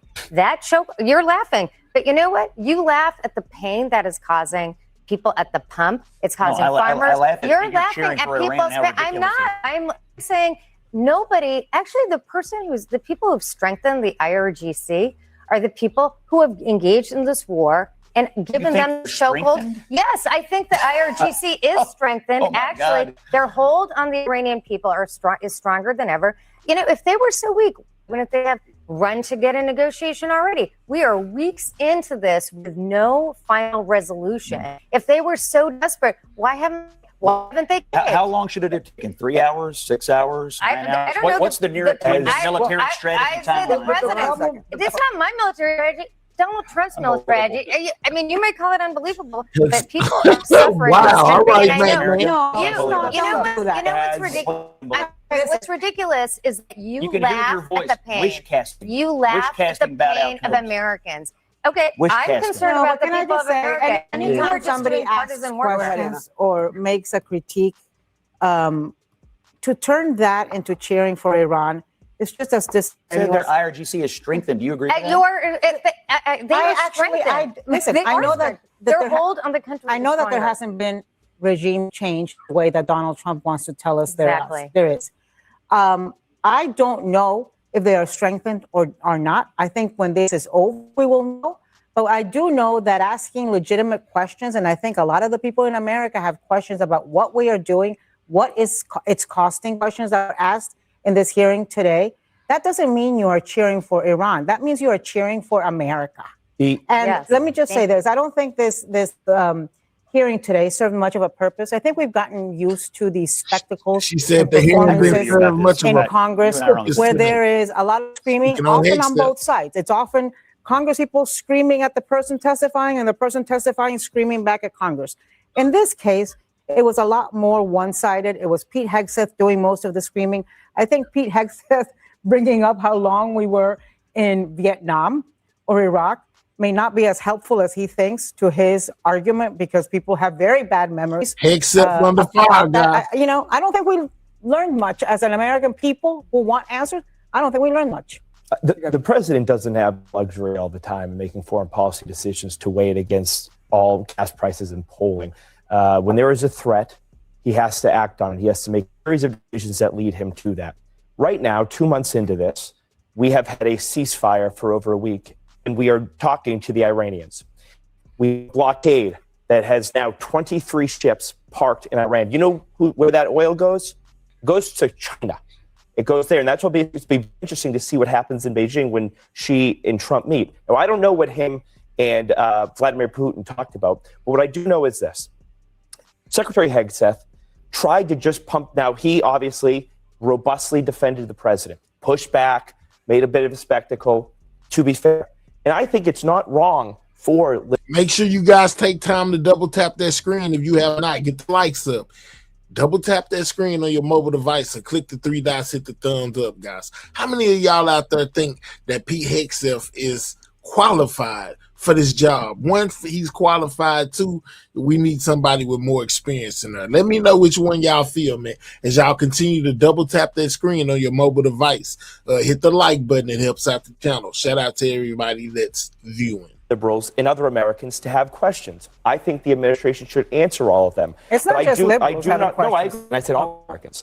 But what I am saying is I don't believe hyperbole and using quagmire fits. By the way, let's just note, Scott, you brought up a great point. The economy is crashing. And the truth is, the Iranian military is a mess. Right now, and noted in that Wall Street Journal article, when the economy collapses, the people rise up, and at the end of the day, we want the people to have control of that government. But the problem here is in the history of modern warfare, regime change is never achieved by air power alone.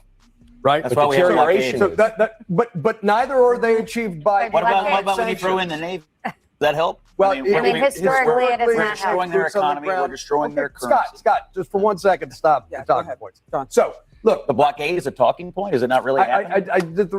If let's try to imagine what you would say if a Democratic president attacked Iran suddenly without making a case for war to the American people. That, and did it without any allies. The problem you seem to be mistaken about my views on Iran. I think they're butchers and terrorists, and I think we're 7 presidents too late. I'd have been happy for anybody to drop anything but pallets of cash on them, the John. Islamic Republic of Iran is a force for evil and obviously can't be allowed to be a nuclear power. Congrats, welcome to the party. What the strike was in June seriously degraded their forces. Agreed. The problem is that the United States all of a sudden joined Israel very quickly without any case for war being made. And now there is no plan to get out of this. It is easy to blunder into war. It is very hard to get out of it. And that's why our allies are saying, we're not with the U.S. on this because no case was made. That's why the war's unpopular at home, because no case has been made. And as Teddy Roosevelt once said, it is unpatriotic and servile to not criticize your leaders, even in a time of war. And I also think the fact is that Americans are paying for this war. They are paying. Gas prices went up again today to over $4.25 on average. Over $100 barrels of oil. Now, people here, you can say that's no big deal to the American public. It's okay for them to bear that burden. It is a big deal. Okay. Hold on. I'm saying the point is here that people are bearing a burden, and I don't think Republicans who lead are acknowledging that pain. The cost of the war is an issue with the American people, and I think always has been. Just looking at how much things cost in comparison with what the problems are in the country, which is why a lot of people, and I think you can agree with this, Scott, why there are a lot of Republicans or those who were very diehard MAGA supporters are concerned, if not angry, about going into this war because the president did say no new war. Let me let you hear that the Pentagon CFO says the cost of the war has been about $25 billion so far. Let's listen. So approximately at this day, we're spending about $25 billion on Operation Epic Fury. Most of that is munitions. There's part of that. It's obviously O&M and equipment. We will formulate a supplemental through the White House that will come to Congress once we have a full assessment of the cost of the conflict. Sure. So you're saying the full cost of this is $25 billion? Yeah, that's our estimate for the cost. $25 billion a day. I'm glad you answered that question because we've been asking for a hell of a long time and no one's given us the number. 25 We're getting a number there and an day. answer there. To you, TW, is the cost worth it? Do you think that the American situation in Iran is costing us $25 billion a day, guys? Whew. People will look at this and say, this has been worth it. Well, I was glad to hear him say that a lot of that was for munitions replacement, especially after recent reporting and the vice president said, I am concerned about it. We should all be concerned about it. There's a whole array of things that we have to deal with. But we've also spent how much in Ukraine? $300 billion over several years by some estimates. Look. All right, correction. Somebody said 350 billion total, not a day. My bad. Still, 350 billion is still a bunch of money. It's just a threat. I support Ukraine. We should support Ukraine. But this threat from Iran directly impacts the United States of America. And I'm sorry, I don't think imminent means it's sitting on a rocket launcher waiting to blow. And one of the great things I think that the Trump administration is pushing that wasn't in the JCPOA was ballistics, making sure they can't get the technology to get it to our country and to our men and women overseas. Do you have that deal? Do they have that deal? That's what we're working on. Have the Iranians agreed to that? I mean, I hope they get that deal. We're trying to figure out who's in charge of you killing so many of them. Okay, but we don't have a negotiating partner. Mm-hmm. So I think that's an issue here, which is you're laying out a series of goals. And of course, we all want to denuclearize Iran and not having a nuclear weapon. But there's no assurance we're getting that at the end of the day. In fact, the most recent negotiating tactic is to open the Strait of Hormuz and just put the nuclears aside. All right. So, people took what he had to say, and processed it how they processed it, guys. All right. So on to other news. Y'all know the other day with the hotel situation with the attempt that was done on President Trump's life, right? It's got a lot of people talking, man. JD Vance finally came out and spoke on the entire situation. Let's see what JD Vance had to say about the assassination attempt of President Trump, guys. Let's go here. Candid conversation with Vice President JD Vance. How he found his way back to faith through family, a journey he's recounting in a new book, plus his fraud crackdown in Minnesota, across the country, and what he makes of Governor Tim Walz trying to take a victory lap over yesterday's FBI raids at nearly 24 businesses. And this, in his first interview since the White House Correspondents Association dinner shooting, what he's thinking at this exact moment when Secret Service whisked him away and out of danger. That's where we begin. Here is the first part of my exclusive interview with Vice President JD Vance. Saturday night, Mr. Vice President, White House Correspondents' Dinner. In all transparency, you and I spoke before this interview, and I did confirm with you that this was the first time something like this for you had ever been experienced, had to be rushed off of the dais there at the stage. JD Vance, guys, Saturday night on the assassination attempt. Yeah, you know, I think honestly tougher for my wife, who was at home with the kids and started hearing things through, you know, text messages and social media than it was for me. I really didn't know what was going on. Just to give you my perspective, I'm sitting up there on the dais with some journalists and obviously with the President of the United States, a few seats to my right. And there's a lot of commotion. You kind of hear some loud noises. I had no idea what it was. And before I had any idea what was going on, I was seeing people sort of duck under their tables or respond to what was going on far in the back of the ballroom. And then an agent comes and whispers in my ear, says, "Sir, we have to leave." And you can kind of see the video, Will, where the agent sort of lifts me to my feet. And then I walk off stage and then go to my hold room. Did y'all believe this, guys, or did y'all think it was staged? It's a lot of people that feel like this situation may have been staged, guys. It may be an attempt for Trump to win next time, you know, next election, or, you know, a distraction from the Epstein files. I'm just saying, just a little something I heard, man. Make sure you guys are double tapping that screen. If you have not, that's how you hit the like button, or click the 3 dots, hit the thumbs up. The likes help out the channel. Shout out to everybody that's already hit the like button, but continue to double tap that screen if you have not. Make sure you subscribe to the channel if you are new. And kind of wait and see what's going on. So, you know, the first thing that happened that actually freaked me out a little bit, Will, is heard the agent had been shot. And in the fog of war, I thought, you know, oh my God, this guy's actually seriously injured or maybe worse. And then we found out later, of course, that he was uninjured or not seriously injured. So as you learn this information, the thing that I really gained an appreciation for, Will, is what an amazing to get the ballroom. Let's go. I've heard that as well. You saw they went right to me. They went right to the President of the United States. They put their lives in harm's way. And if I could just say, Will, I've had a Secret Service detail for all of 2 years. I wouldn't say that I'm used to it. And there's an interesting way where you just kind of get used to it, right? They're the people who drive to the White House, or you know, they're the people who hang out with your kids when your kids are running around outside. And they kind of fit into the background of your life a little bit. And it's easy to forget that the reason they're there is for nights like what happened Saturday night. So I just feel very grateful to them and very grateful for what they do. And frankly, grateful to God that agent who was shot was not seriously hurt. It could have been a lot worse, but the law enforcement did a great job, Will, and we should all be grateful for that. As are we. You mentioned to me that it was the first time you had to be rushed off stage. We're grateful that was a successful night in terms of the Secret Service and your protection, the president's protection. And we hope it's the last time that you ever have to be rushed off of a stage like that. Now, I just think it would take an incredible amount of self-imposed ignorance to not look around and see the way the political environment is talking. And if I'll editorialize, it is largely coming, not exclusively, but largely coming from one direction. Certainly, the bullets seem to be flying from one direction.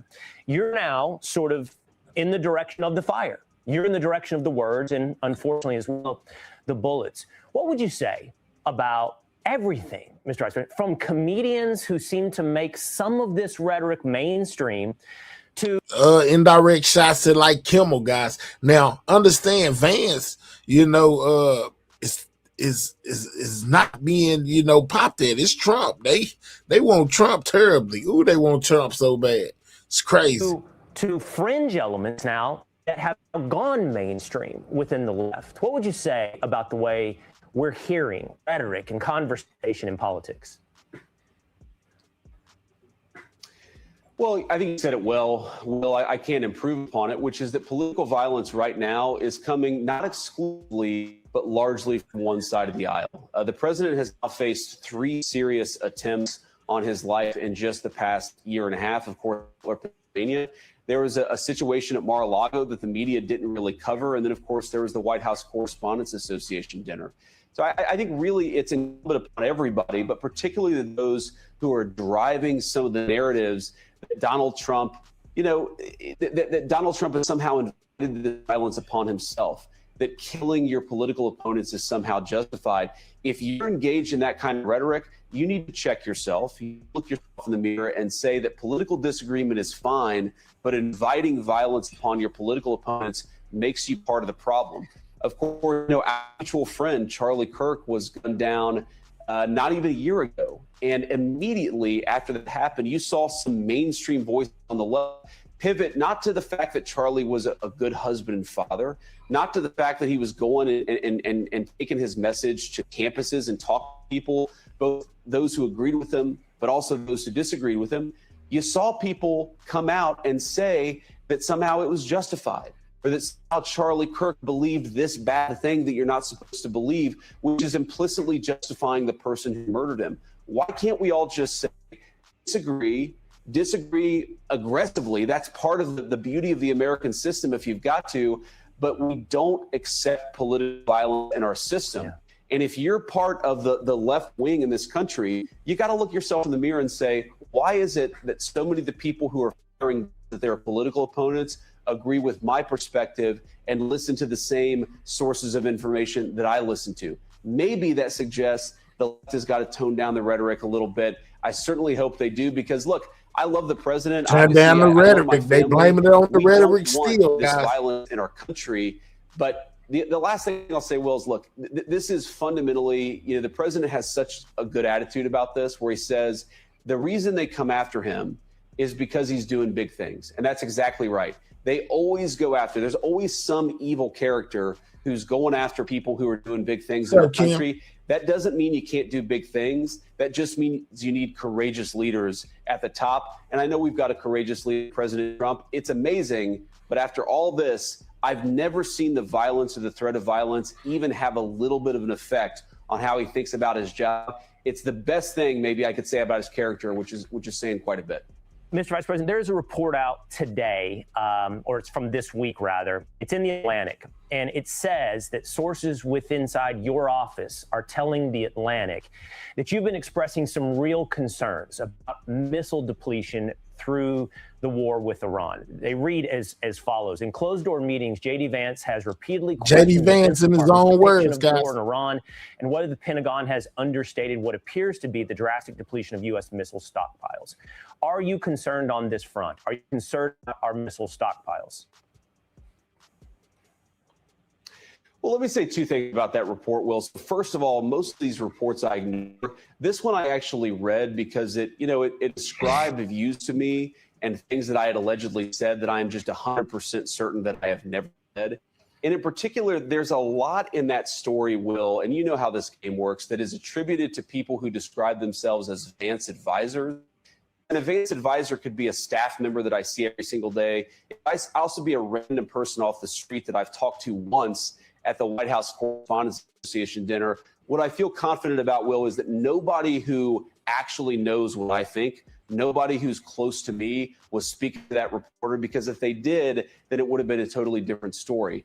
To answer your question, Will, of course I'm concerned about our readiness, because that's my job to be concerned. But I think that Pete Hegseth, our Department of War Secretary, I think General Kane, our Chairman of the Joint Chiefs of Staff, they're doing an amazing job. But it's, of course, my job to ask these questions. It's, of course, my job to make sure that we're on top of every issue. And, of course, it's the president's job, too. And I think that both of us are very focused on that. but we've got a great military, a military that can do a lot, Will. So don't believe everything you read, especially in papers like The Atlantic. Be sure to like. All right, so that was a couple of words from J.D. Vance, guys, you know, about how he felt, you know, with that entire situation that took place in the hotel. Like I said, a lot of people think that it's about a ballroom. Some other people think, you know, that it's about the election. Some people think, you know, a lot of things. A lot of people think a lot of things. But through this all, we have brand new pictures of Cole Allen, guys, right before he went and did what he's alleged to have tried to do, which is blow past Secret Service and allegedly take out the president. He left a manifesto that he gave to his family, and they wound up turning it into police, guys. Cole Allen, man, how did he get past Secret Service, man? The world will never know how he did that. But they have brand new pictures of him, you know, prior to this situation. Check this out. Suspected shooter Cole Allen taken in his hotel room just moments before he attacked a White House Correspondents' Dinner. The shooting marked the third attempted assassination plot targeting President Trump in just 2 years. And despite fresh calls to cool the rhetoric that puts a how did he make it through there, guys? Some on the left are digging. He was running faster than the Flash. Pritzker, when reacting to the DOJ indicting Comey, somehow finding a way to accuse Trump of inciting violence. This president is guilty of inciting violence, and now he's using the First Amendment. He's going after people who are exercising their First Amendment rights and claiming that they're the ones who are attacking people. This whole administration seems full of people who are just following whatever this demented president tells them to do. Others on the left are deflecting, insisting that political violence is not a Democrat problem, even though Republicans have been the target of numerous attacks. Watch. No one's legitimizing violence in any way. I have very little patience for this. Has the president faced 3 threats in the last couple of years? Absolutely. Is that abominable? Absolutely. The problem of political violence and extremism is evident on both sides. The Democrats are blamed all for their rhetoric. When what I hear over and over again is Democrats saying, please tone it down, please tone down the rhetoric. That's not what we stand for.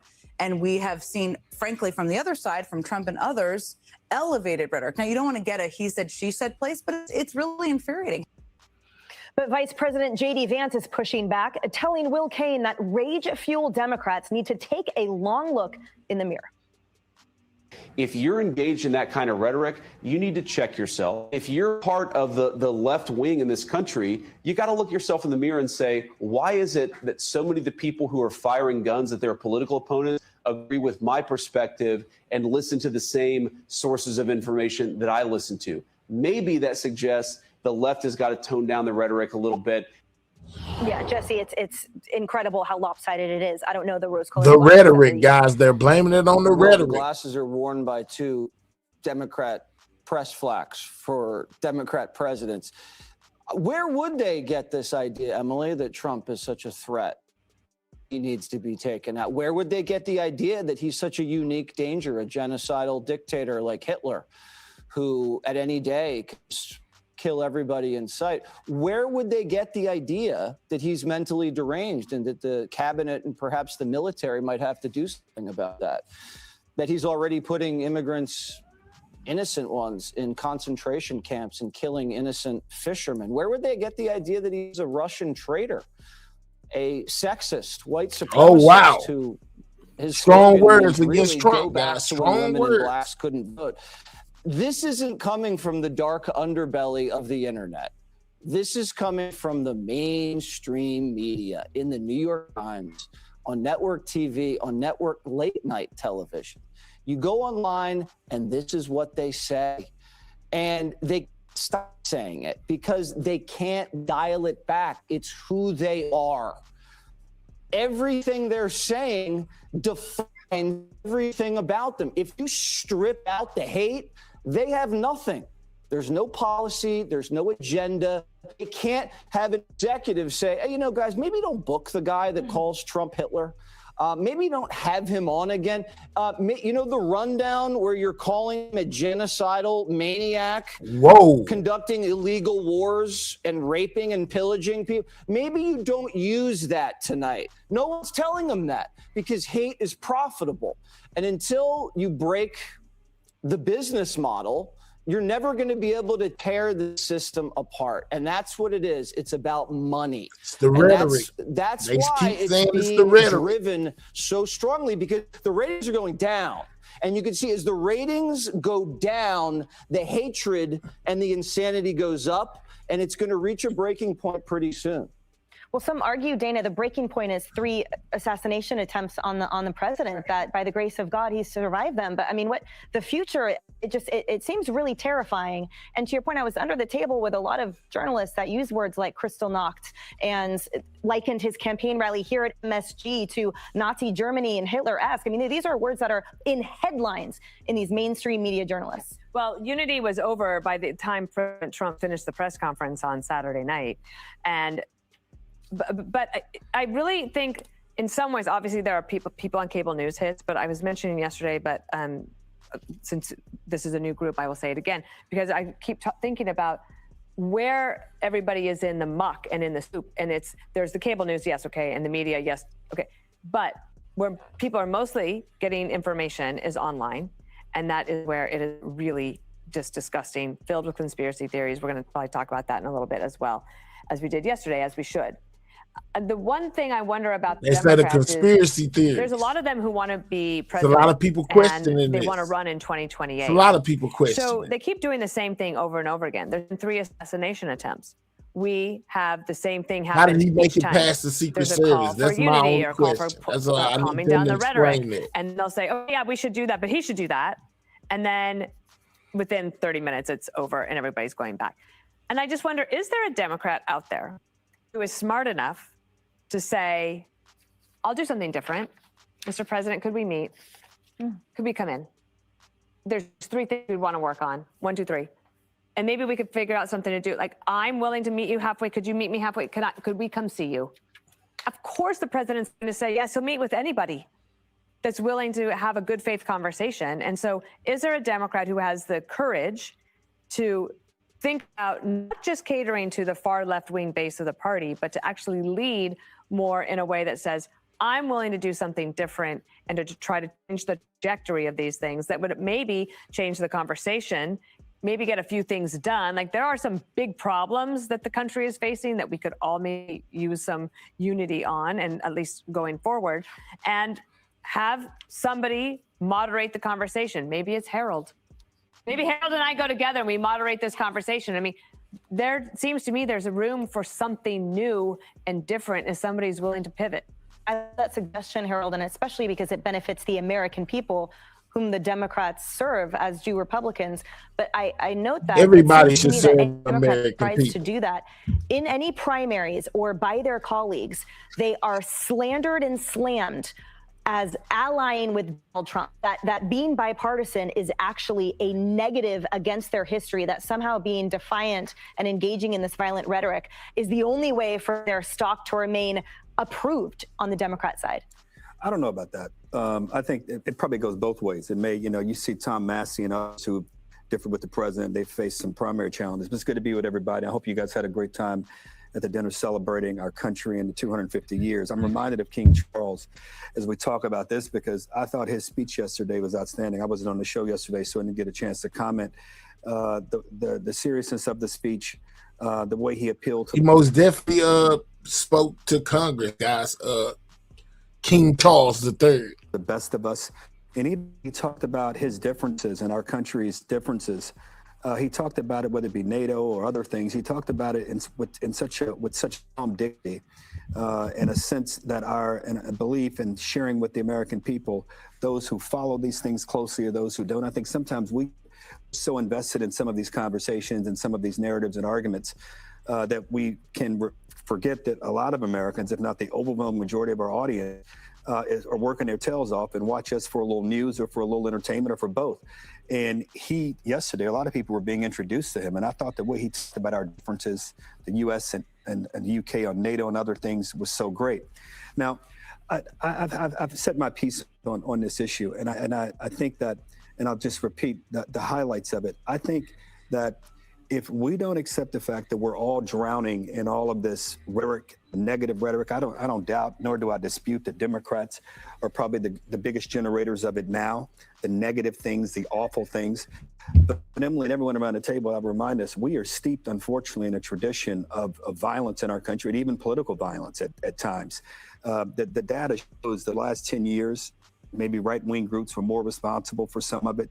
In the last year and a half, this is just the data, the last year and a half, Democrat left-wing leaning groups have certainly been the biggest agitators. And according to the data, more of it is coming from left-wing or Democrats and others. I take no solace over the last 10 years or contentment or inspiration because the violence may have been coming from right-leaning groups, nor should anyone take any solace because it may be coming from left-leaning groups. We're all going to be devoured by this rhetoric if our political body and political system is unable to function because as I said the other day, there's a rot in our country. But I want to be clear. I'd go with Dana anywhere. Dana asked me to go to talk about politics, talk about trying to solve things, because I think at the end of the day, if all we do, and I tried to say it yesterday or 2 days ago, if all we do is retreat to a crouch saying it's them, they're the problem, then we're not going to solve the problem. There's nothing wrong with saying it's them to try to let everybody know that they made a mistake. But if it's them because we're getting some content or satisfaction that it's not us, I think that's a dangerous thing. So Dana, I'm signed up with you. If they let us in at the White House, I'm with you. Where we go?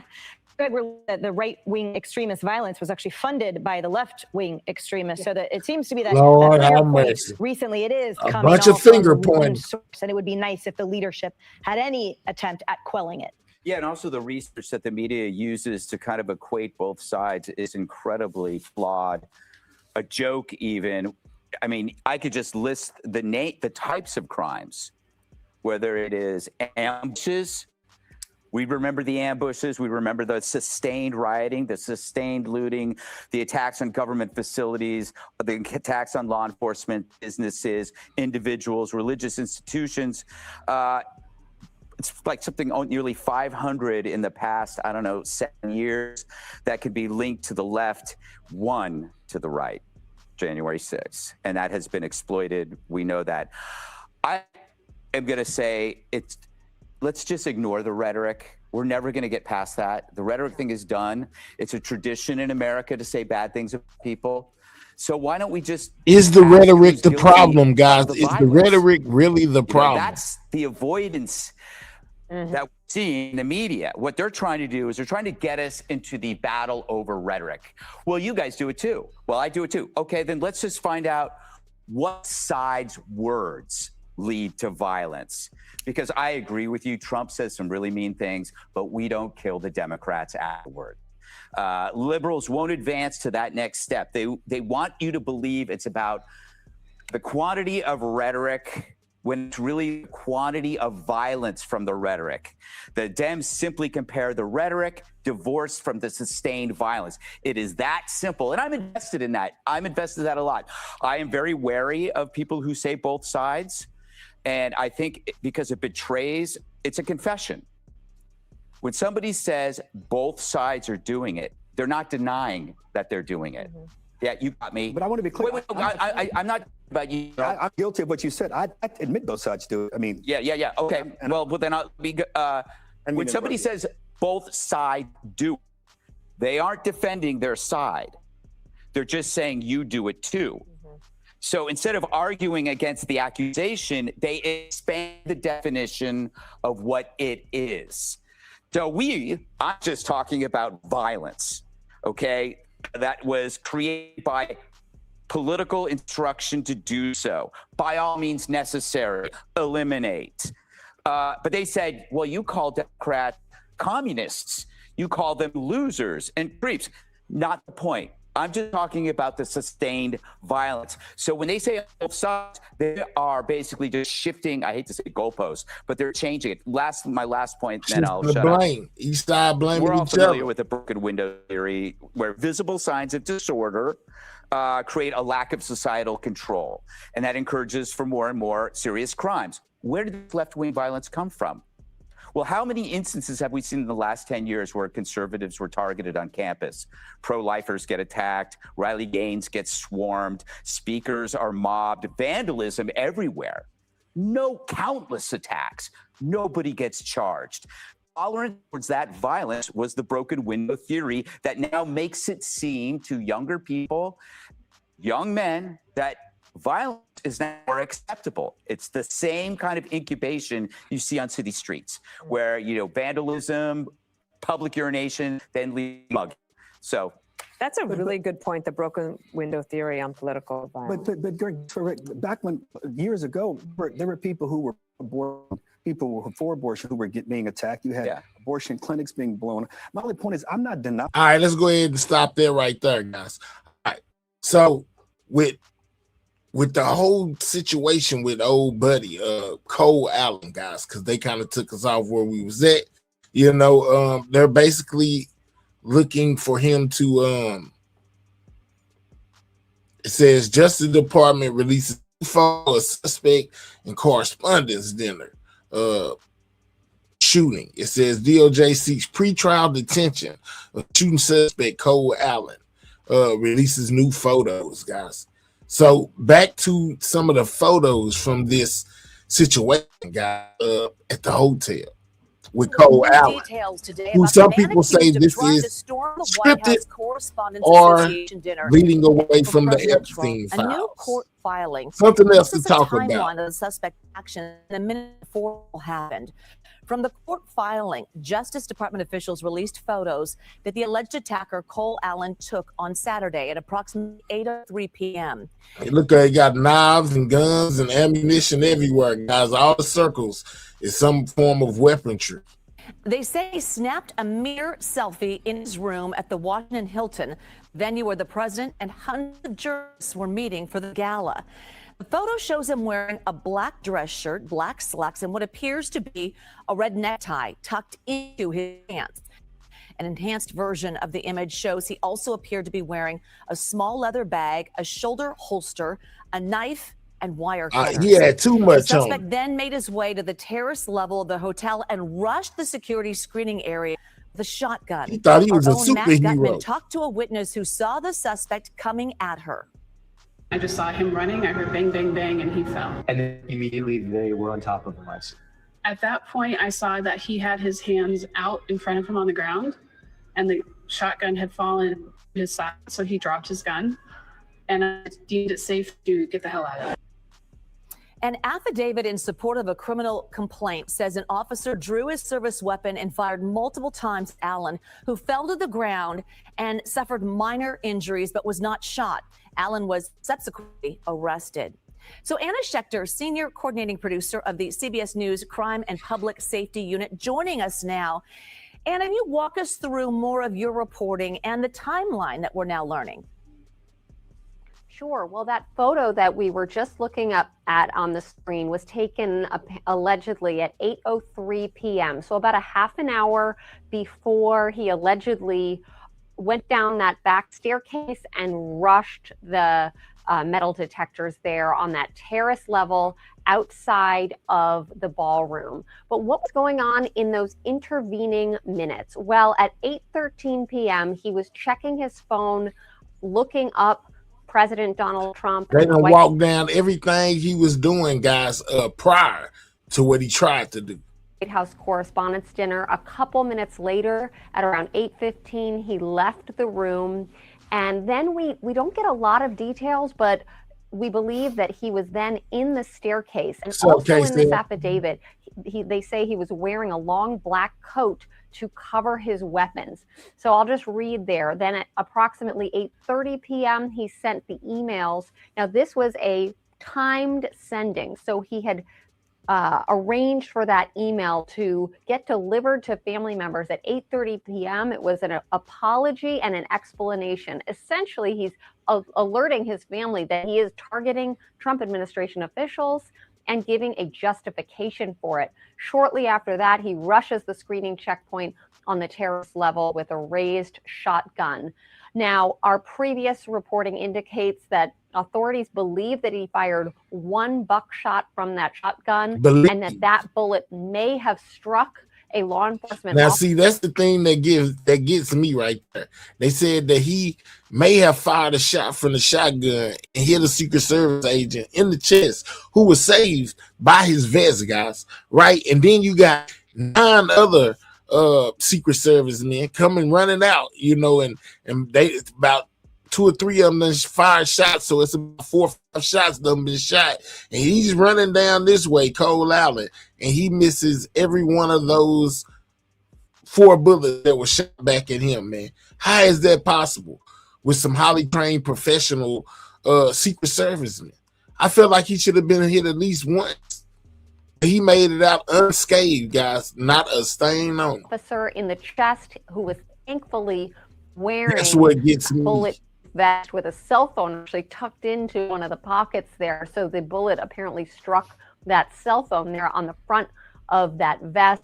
This new affidavit definitely gives us insight into his mindset. Even he was on his phone in the minutes leading up to that sprint that you saw there on the video. He was searching to watch live video of, for example, Trump exiting the vehicle to enter the venue. He's very connected digitally during this time.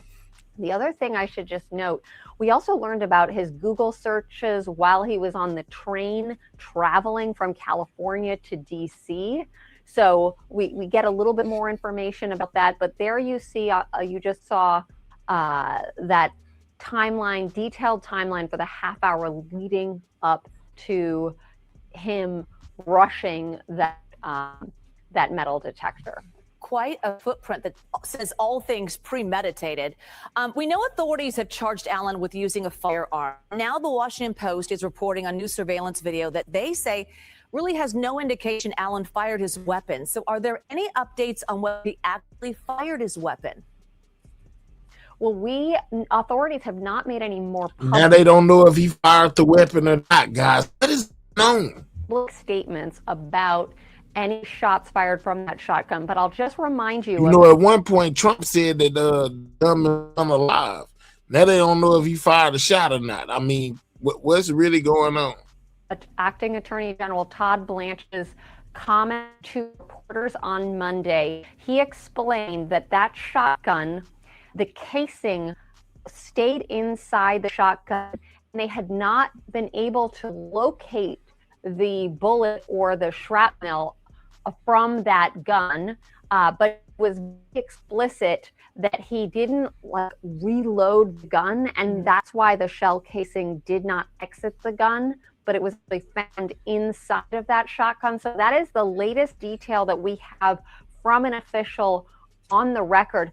Despite all these details we have in this new memorandum that was just filed in federal court today, there is still mystery surrounding exactly how he fired that shot, if his bullet actually hit that law enforcement agent, or if it might have been friendly fire. Our sources believe it was from the shotgun, but nothing is definitive. So we're still waiting to get a detailed timeline about those moments from when he rushed to when he fell and law enforcement jumped on top of him. So still a lot of questions. Not everything was answered in this affidavit.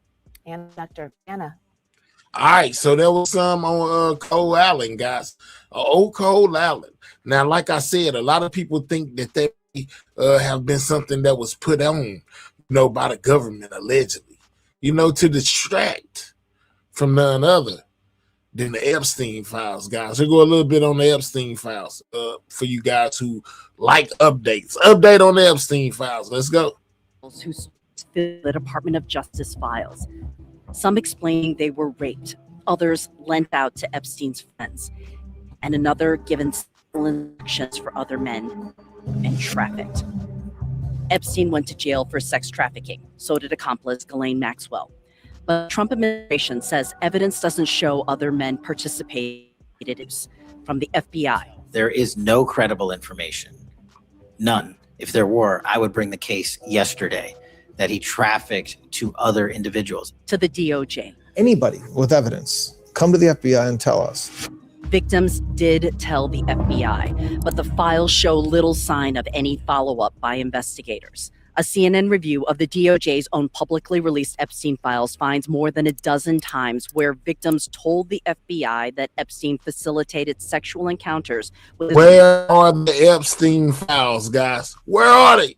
Rich and powerful network.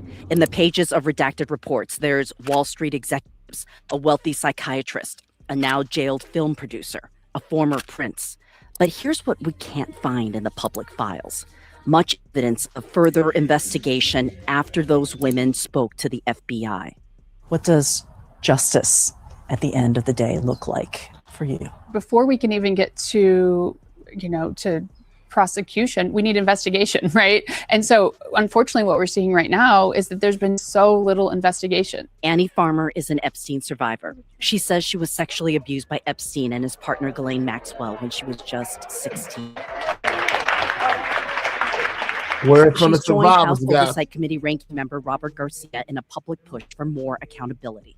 This is about some of the most powerful, wealthiest people believing that they can just get away with anything. They empowered Jeffrey Epstein to that person. The files reveal how Epstein built a trafficking ring. The victims were teenagers or young women who needed money and influence to start their lives. Epstein paid for gifts and exotic trips to his Caribbean island for parties. Victims told the FBI at first he seemed harmless. One victim told the Palm Beach Police Department 2 decades ago how Epstein would groom his victims. Every girl that meets Jeffrey starts off with giving him a massage.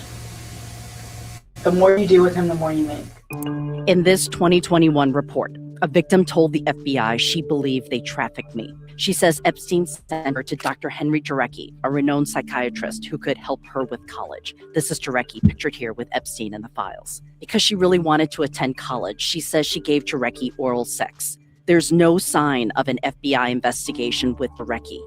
He says he's never abused anyone. A wealthy banker named in an FBI Where are the report rest of is the Jess Epstein Staley. files, guys? I have had a long-standing professional relationship with Jeffrey Epstein. A woman told the FBI that she met Staley at Epstein's New York mansion. The woman says Epstein was paying for her to attend massage school and told her to give Staley a massage. Photos show Epstein owned an elaborate massage room. The massage ended in rough sex. She told Staley she did not want this. Federal investigators spoke to local cops about accusations against Staley, but the files don't show much follow-up. Staley said in court he did have sex with one of Epstein's assistants, but it was consensual. I love doing business. My whole life I've enjoyed doing business. Leon Black is a Wall Street titan. A woman said Epstein told her to massage Black, who started becoming sexual. She then ran out of the room. Another woman said Black raped her.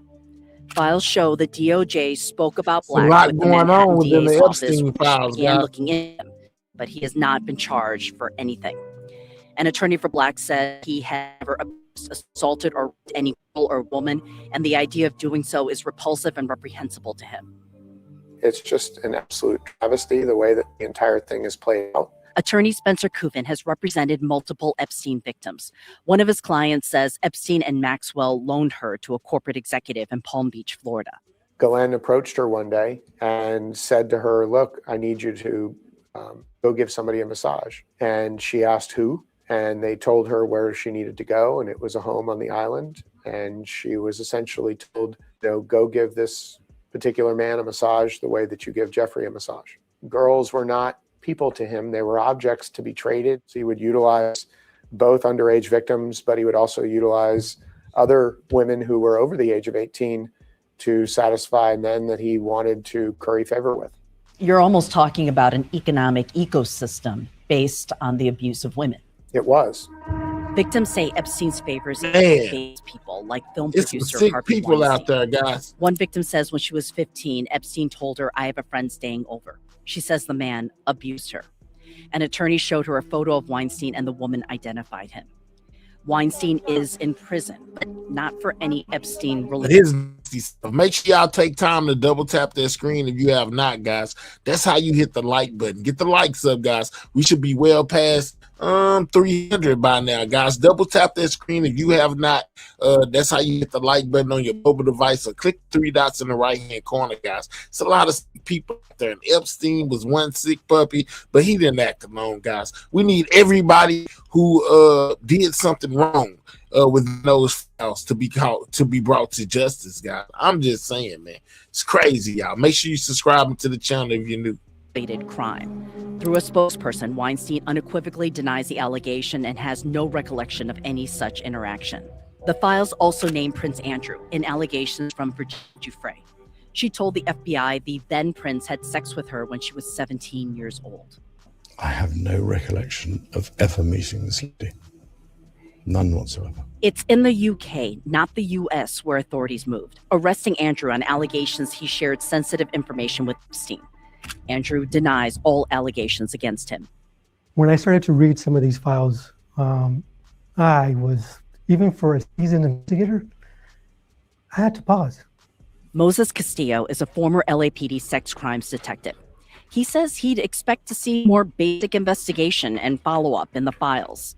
It's actually policing 101, police investigations 101, a sex crime detective 101. You would do all those things. You develop a game plan, a strategy on how you're going to investigate this. You check the flight.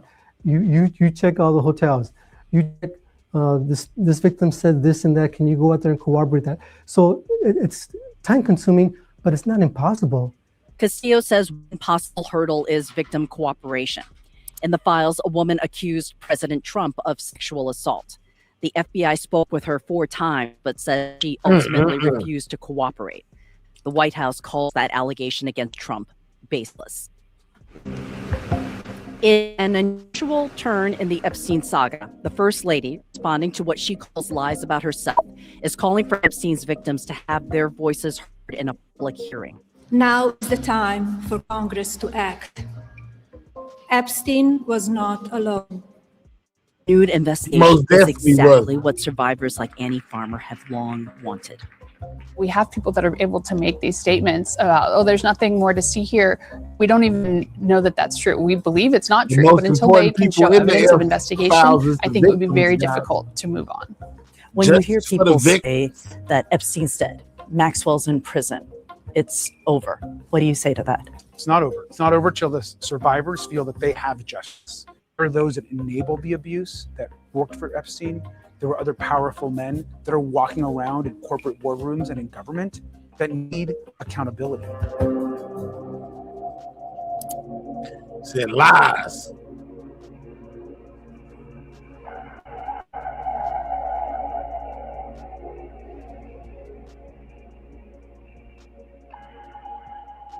So that was like a brief summary, guys, of what's taking place. All right, so the survivors of Epstein also came out, and did a roundtable conference about this whole entire situation, where they expressed that they really wanted to meet with King Charles, guys, or felt like King Charles should have addressed their situation in his speech he gave to Congress.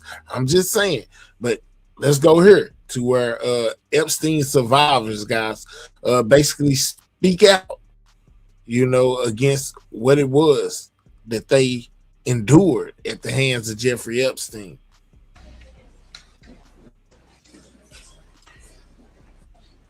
Well, good morning. Thank you for everyone being here. Thank you to Sky Roberts and Amanda for helping co-convene this roundtable.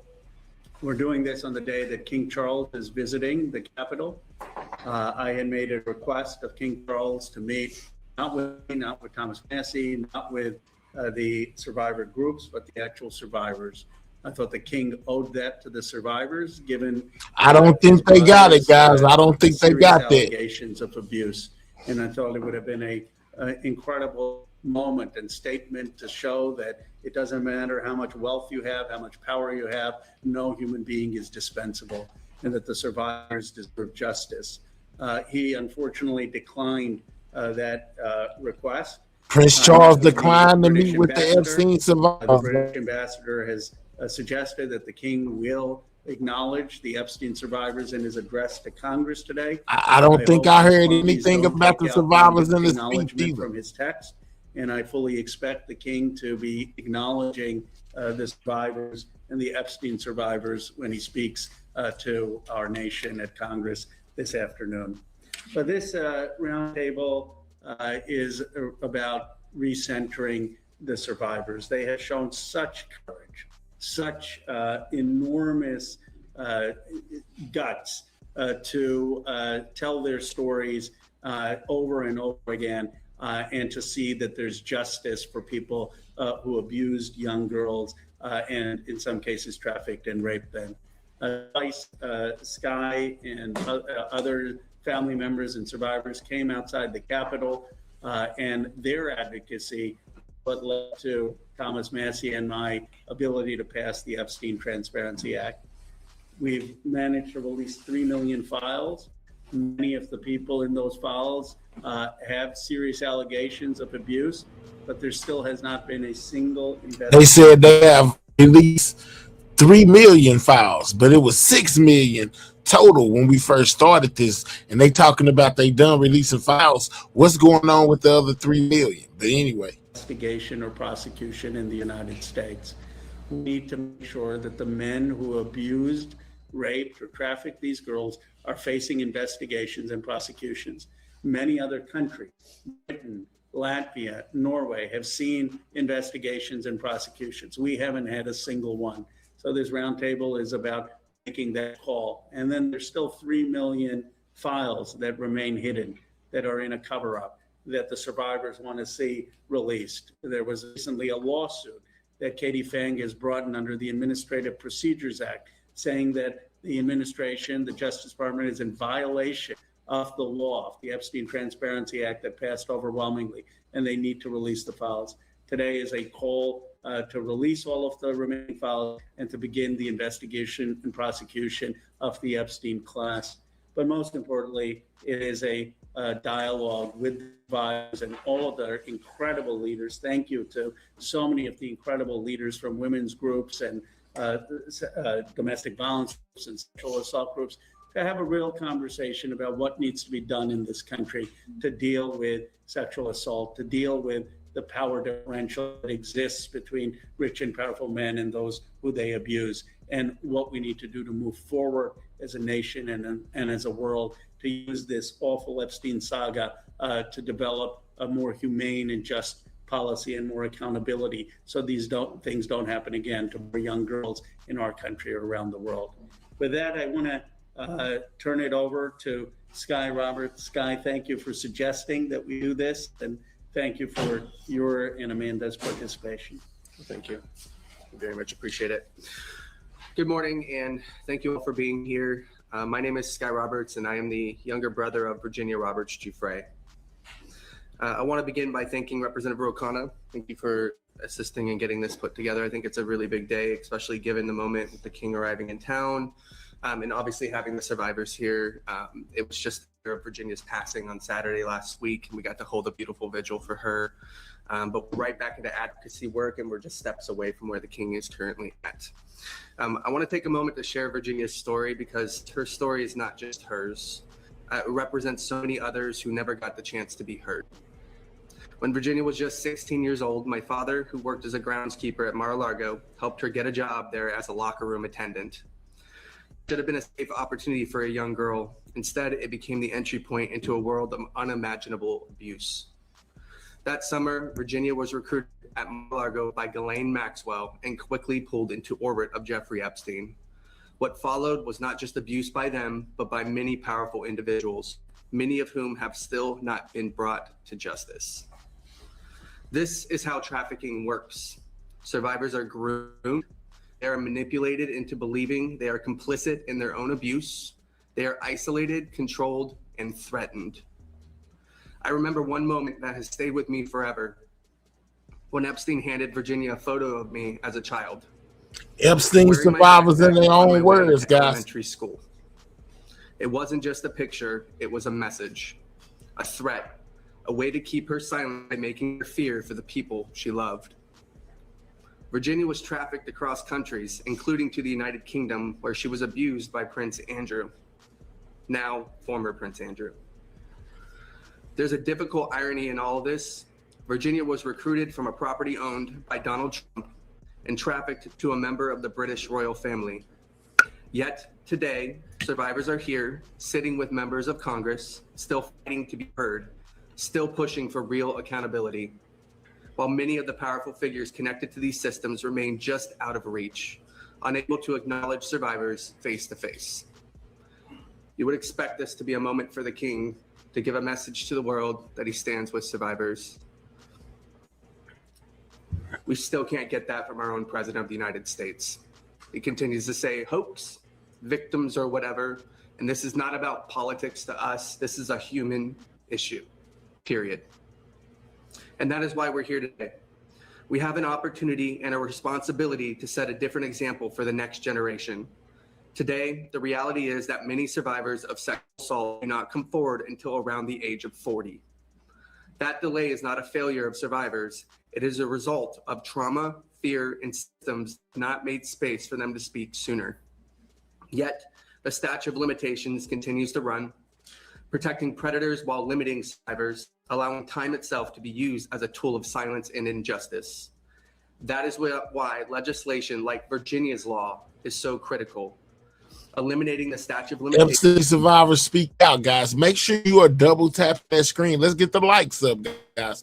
Double tap that screen. It helps out the channel. Can we get the likes to 300? Double tap that screen, guys. If you have not, if you're on a mobile device watching the program, double tap your screen or click those 3 dots in the right hand corner, hit those thumbs up.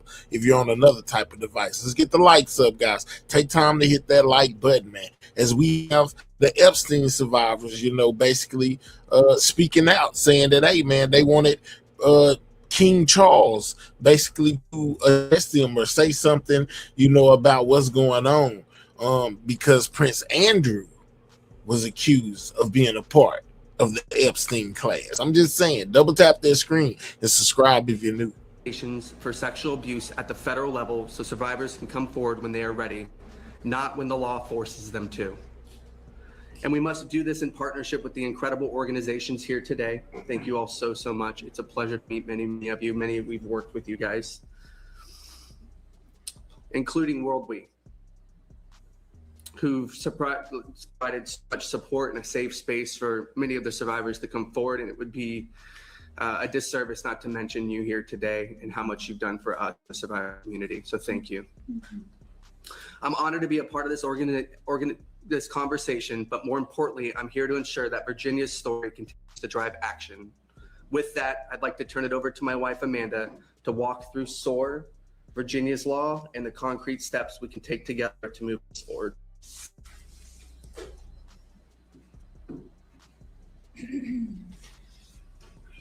My name is Amanda Roberts. I'm the sister-in-law of Virginia Roberts Giuffre.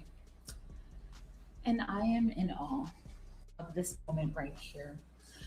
It's always a reminder that it is her who should be sitting in this seat, that her courage, her tenacity, and her refusal to back down from systems who continue to abuse their power bring us here every single time. And it's also striking to see these different organizations and where they come from. Model Alliance, Right for Girls, Ultraviolet, World Without Exploitation, now Women's March. It shows you that there is a problem across the globe. It shows you that this Epstein case is not just about a singular event or abuse, that Jeffrey Epstein was not an anomaly, that unfortunately this is a reality that young women, girls, and men and boys face every single day of their lives. And that at this moment in this time, it is now time to do something about it legally, legislatively, and anyone in power deserves to pay the repercussions of their actions. I want to talk to you guys about SOAR. SOAR was Virginia's nonprofit. It was her baby and it was her dream.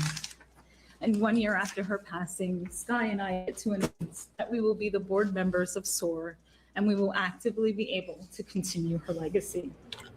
Epstein survivors, speak out, guys. Today, to know that this is just the beginning of a continued relationship of real work. I also want to talk about Virginia's law. That was another dream of hers. And it coincides with SOAR, because the questions Virginia asks always is, what happens now After a survivor leaves sexual exploitation, domestic violence, what happens now? Who's there for them? What if I had an education? What if I had financial resources? What if I had mental health care? How could that have prolonged my life? And what if I had a system that worked for me? Laws that worked for me? And that's what we intend to continue to do with SOAR. We intend to build a nonprofit by survivors and for survivors alongside her survivor sisters. And this is just the beginning of her work. And I'm truly, truly honored to sit here with all of you to open this conversation with What's up, Steve? many representatives. Epstein survivors, speak out, guys. We have to begin to dissect the systematic abuse and failures that happened with the first reportings of the FBI. How was that mismanaged and missed? The deals that Acosta was given and how that allowed Jeffrey Epstein to continue to abuse girls for another 9 years with hundreds and hundreds of victims. This is a reality that survivors face every single day. It's why more reporting doesn't happen. So we have to start with legislation. We have to show on a legal level that they will pay those repercussions so that survivors can speak out in safety. Thank you, Amanda. Thank you for those very powerful words, and thank you, Sky, for those powerful words. And it's a very emotional moment, and I'm grateful to both of you. We'll now hear from another survivor of Epstein. Charlene, thank you for all the courage you've shown all these months and for being here. If you could share a few words.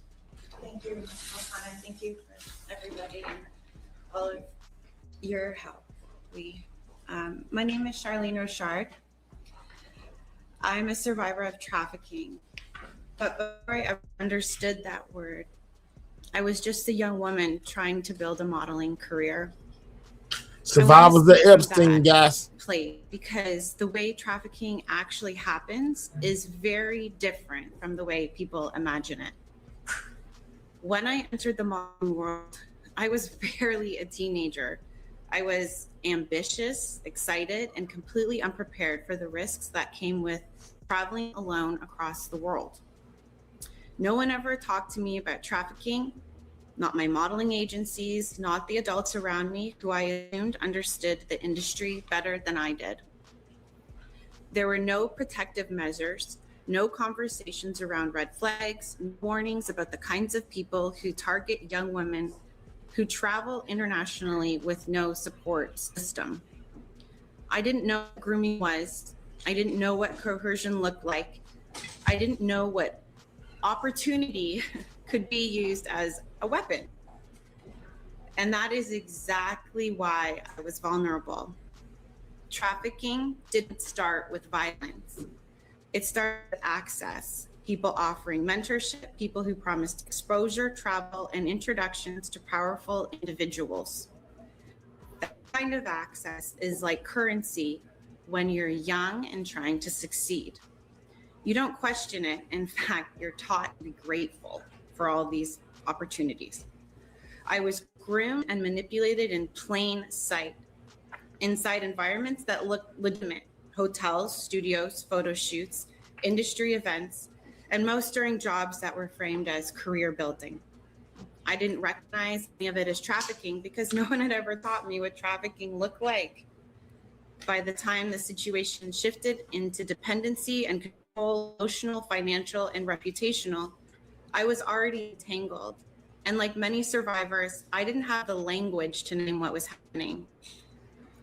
I thought I had made mistakes. I thought it was my fault. I thought I had put myself in situations. That confusion is part of the system that is not accidental, and traffickers rely on this. People often talk about trafficking as something that happens in a moment, but the truth is the aftermath follows you far into adulthood. It affects relationships, who you marry, your sense of safety, your ability to trust, your career, your mental health, and your financial stability. Recovery is not linear, it is lifelong. And the hardest part of knowing that so much of it could be prevented if the systems around me had been designated to protect young people instead of leaving them to navigate this danger alone. Trafficking is not random, it is structured, it is patterned, and it is preventable. I'm calling for legislation that reflects how trafficking actually works. Mandatory education and safety protocols for industries that employ young people, especially those who travel, including modeling, entertainment, and sports. Clear legal definition of grooming, coercive control, so exploitation cannot be reframed as consent. Federal protections that eliminate loopholes created by varying state age of consent laws, especially when minors are transported across state lines. Stronger oversight of travel, model housing, and financial arrangements for minors and young adults working internationally. Pattern-based detection requirements for financial institutions, because trafficking leaves financial footprints long before a survivor can speak up. Accountability for individuals and institutions knowingly or negligently enable trafficking environments. Right now, too much of trafficking happens under the table, hidden by secrecy, silence, and the assumption that if a young woman is traveling for work, she must be safe. That assumption is dangerous, it is wrong, and it's costing lives. What I hope to see are laws created that no Epstein survivors, guys. protected me. I need laws that protected me when I was a young model. Laws that ensure no girl, no model, no ambitious teenager traveling alone is left without guidance, oversight, or support. If we bring trafficking out of the shadows, if we close the gaps traffickers rely on, and if we legislate based on how exploitation actually unfolds, then we don't just respond to trafficking, we prevent it. Thank you. Thank you, Sherman. That was really powerful and so many very thoughtful and practical suggestions that hopefully can become part of the conversation and legislation. I appreciate it. I want to now turn to Danny Vensky and others. Very strong emotions being expressed, guys. Really grateful for your being here. Thank you so The much. Epstein survivors first, I speak want to say out. thank you for this incredible collective effort that The has real gone into victims this, in all because of this has this. never been just about Epstein and Maxwell survivors. It has been about survivors of all abuse. And we really saw that come into play with the Transparency Act. You know, we had people from all over, survivors from all over, calling their congressional leaders and their reps, and that fueled this fight in such a profound way. So it is a collective, and I think people in this country really want to see change and feel that as Epstein survivors. Similar to Charlene's experience, I was also groomed. For me, it was the world, and there are safeguards that need to be put in place because, I mean, I was groomed before I knew I was groomed, right? So I want to take you back to 2004 and 2005, which was when my abuse began with Jeffrey Epstein. I was 17 years old. But again, I came from the dance world, competition dance first, moved into the world of ballet. And there has always been a world of, there's a hierarchy that has always existed. We are, as dancers, often in places where there's direct access from older teachers. I remember I used to take private ballet lessons, and my mom would be with me, and there was an act of, it was very realistic, of walking in there with my leotard and tights and my sweatpants over, and you would take off the sweatpants and you would go in and have a lesson, which really wasn't that different from what I experienced with Jeffrey Epstein. I was trafficked to Jeffrey Epstein. I, didn't know what that meant for such a long time. My recruiter there were two. One was 19 and one was 15 years old, who was just trying to make it for herself. And I think something that's often overlooked in this is the recruitment aspect of this. And it felt like a pyramid scheme, right? And there was a coercive manipulation that kept us all there, that felt completely like it was something you could not escape. In my own abuse, Jeffrey, I know many of you know this story, but in my own abuse, my mom had a brain tumor that she was diagnosed with. I brought Jeffrey Epstein scans because I had thought that he made his money from the medical profession. And he basically held the scans over me and said, you know, I have the power to get the best anesthesiologist and all the power at Mount Sinai, or I could take all that away. And I feared for her and for her life. And so I did whatever I had to do. And he basically said to me at that point, you can procure other girls, or you can accept, you have to do more here. And so the abuse held me there. I did not recruit anybody, but even if I had, that was all part of this, right? It was all about the manipulation. But all to say that trafficking can happen anywhere. We were on the Upper East Side of Manhattan. I recently went back to the mansion and stood at those steps, which was one of the hardest experiences I've done in my adult life, because the door still felt massive. It still felt, you know, when you're young and you're playing in the backyard feels so big, right? And then you go back and you're like, oh, it was so tiny, right? And in this experience, no, it really is that looming and that much power, and even just the architecture of it is meant to make you feel small. So I was held there for so long. And I want to shift to the way systems have perpetually failed us. I was able to extricate myself. However, in 2008, I was subpoenaed. And I went in for the interview, and nobody ever told me I was safe.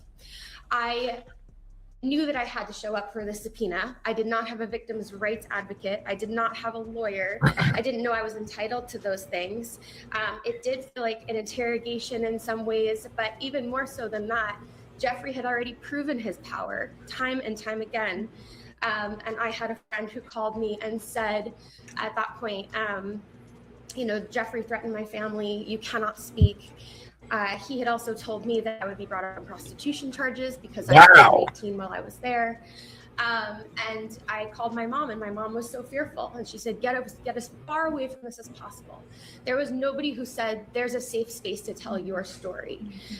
So when we think about all of this, I think there's some reform that needs to happen here. When victims are brought in to the FBI or questioned, how do we make them feel seen and heard and safe so that we can get the stories and understand what's happening? I think right now there's still demand for this. Demand has not slowed. Right now we see things online like Rape Academy and motherless.com. And so we know this is still happening time and time again. And if not, it's gotten worse. So who is the next Jeffrey Epstein? And what is happening to our youth right now? I am a dance teacher, I'm a choreographer, I'm not a politician. And I see these girls, I see these kids that come in time and time again, and they're exposed to all of this, and even more now with the internet. I mean, 2004, 2005, the internet was barely a thing. They didn't have access to all of this. So the importance for reform is huge. So it's twofold. We do need change to come, obviously, in a lot of ways, but I think Virginia's law is a great start for those of us. Now, I'm almost 40 now. I am just coming to terms with my own abuse. Virginia led the way for me. So did Maria Farmer in a lot of ways. And side note, we still haven't found the other half of her 1996 report. So that is still out there. No one can access that. So we do need the release of the files. But, you know, I'm just coming to terms now with my own abuse at almost. Yeah, we need the release of the files. And I need 16 more likes. Double tap that screen if you have not. Let's get the likes to 300, guys. Shout out to everybody in the building. 40. And, you know, statute of limitations absolutely needs to change. There should be no time limit on trying to figure out what happened to you. A lot of the time, becoming a parent changed me, and I wasn't able to look at my life until I had my son and knew that I needed to change it for him. So that is the first thing. The second thing is I do believe that we need victims' rights advocates in rooms and spaces with young survivors. So, thank you. Thank you, Danny. Thank you so much for your continued courage and sharing that very personal story and your call for action. So I really appreciate it.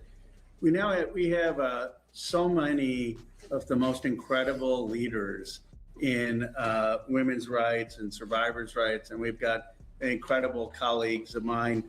So maybe what we will do is we'll go one of the leaders speak, one of my colleagues speak, and if everyone could just maybe try to keep to 2 minutes so that we can then have conversation after that. And I want to just thank Preeti on my team and Sarah on my team for having so many of the most incredible leaders here in this room. Maybe we will start, Kim, with you, with the National Now President. You need no introduction, the organization, and appreciate your leadership and the work you're doing. Thank you, Congressman. I'm Kim Villanueva, President of the National Organization for Women, and I am so honored to be here today with the Survivor Sisters and members of Congress. The United States has spent more than 2 decades building a comprehensive legal framework to combat human trafficking and sexual exploitation, beginning with the Trafficking Victims Protection Act and strengthened through bipartisan reauthorization. These laws are not the problem. They just aren't enough. The problem is that they are not consistently enforced, and survivors are paying the price. Across this country, survivors still face unstable access to housing, health care, and legal support and advocacy. Cases stall. Restitution goes uncollected. Files go missing. And too often, accountability stops short when wealth or influence is involved. That's not a gap in statute, the failure of political will. Organizations like NOW and my sister organizations have long made it clear that trafficking and sexual violence are not isolated incidents. They are systemic abuses rooted in gender inequity, economic vulnerability, and power imbalances. If we ignore these conditions, we will continue to treat symptoms instead of causes. And we state without hesitation that we believe women. We believe survivors. We believe that those who come forward, often at great personal risk, to tell their truths, like Virginia, even when the powerful try to silence them. High-profile cases like Epstein did not expose a loophole. They exposed a pattern. Institutions failing to act, systems protecting the powerful and predators, and survivors left without recourse for years, sometimes decades. Congress has the authority to change this. That means removing barriers that prevent survivors from seeking justice, including outdated statutes of limitation, Virginia's law. It means enforcing restitution so that it's actually delivered. It means holding not just perpetrators, but the institution and industries that enable exploitation accountable. And it means guaranteeing stable, long-term funding for survivor services so that support does not depend on political cycles. To federal officials, we say the tools are already in your hand. The question is whether they will be used to their full extent. Survivors do not need more promises. They need enforcement, accountability, and action. Thank you. Thank you, President Villanueva, for your incredible leadership and now's incredible leadership on these issues. I now want to recognize one of my colleagues. We'll have both of them speak with one. Summer Lee on oversight. You know, Representative Lee was the reason we have these oversight hearings, because very early on she had a subpoena, and somehow she got Republicans to vote for it as well. And that's what led to the Oversight Committee starting all of the investigations. So really an honor to have you here, Representative Lee.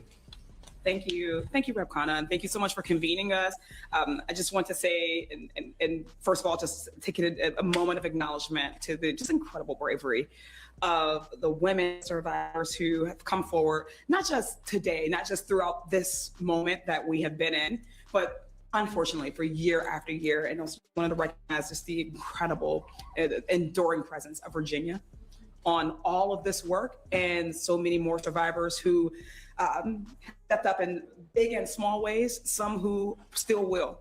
And that is because of the work that you all have been doing, and of course, the support of the community who has consistently tried to move this forward from state houses to Congress. I just want to express our incredible gratitude to all of you all for this work. I just know, and we all know, that this has been incredibly difficult, right? Especially you all, some of you have been up against some of the most powerful institutions, organizations, and people across the entire world. I think it's important that we take that moment to recognize how big that is. You all have been courageous and admirable throughout all of that. And even you wouldn't have to, you shouldn't have to be, but we thank you for using your voices. When we forced the subpoena for the Department of Justice to release the files back in August through the Federal Law Enforcement Subcommittee, that created the opportunity for the administration to do the right thing. But that wouldn't have been possible if there wasn't already a movement of people of all political backgrounds who directed the American consciousness and the media attention towards this injustice. Your advocacy has exposed deep failures in our broken judicial system. It's put our country and our society to confront really deeply uncomfortable truths. But because of you, there is greater awareness and there's greater pressure and there's a greater momentum towards change. And unlike so many other topics that we experience in this country, this is not a news cycle that has just gone away. No matter how much time has gone, this is not something that has just been blown away. And I think that while there are so many people who would love for this to just push under the rug, for one day for this to just pass by, we know that the work that is going to happen in this case won't just result in justice. All right, so you heard us say, you know, there's people that want this thing to just go away. Well, speaking of one of those people who was relieved of her job as what was it? What was Pam Bundy's job? What did she do? She was the head of the DJ. She recently lost that, you know, and was repositioned somewhere else. But basically, they're saying that they're still calling her in for a testimony over the Epstein files. She must appear in front of Congress next month, guys. Pam Bundy called in. Interview since this news broke is the ranking member of the Oversight Committee, Democratic Congressman Robert Garcia of California, who you just saw in that clip. Congressman, thanks so much for jumping on with us. So he agreed to appear right after you announced the contempt resolution. What's your reaction? Well, look, I think it's obviously very interesting that after find the subpoena for 2 weeks with no communication to our committee or to Democrats. We've reached out multiple times, no communication from Oversight Republicans. 45 minutes after we file contempt charges against Pam Bondi, they finally announce a date. How convenient. But you know what? That's exactly what we wanted. So I'm glad that when we fight and push for justice and the truth, we can actually get. They will be talking to Pam Bundy. I don't know how successful it'll be, but they're gonna try to talk to her. Pam Bondi adhere to the legal subpoena to test her oath in front of the Oversight Committee. This is someone that oversaw what her boss called a hoax. Someone who said the files were on her desk. 50% of the files she never released. And so these are questions that have to be asked.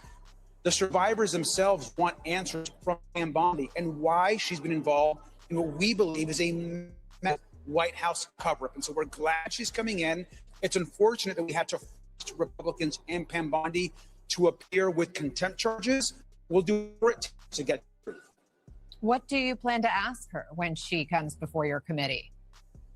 Well, the number one question is why 50% of the files have yet to be released and why she didn't release them. Why did they redact names of the president and other co-conspirators? Why were files missing from the actual full release? I mean, those are some of the questions that we, of course, want to ask.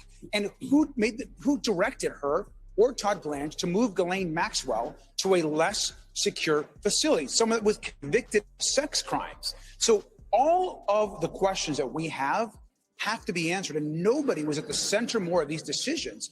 They're trying to do. And so I'm glad Pam Bundy to appear in front of the House committee, guys. Finally, after feeling the pressure of our contempt charges, are actually scheduling a date.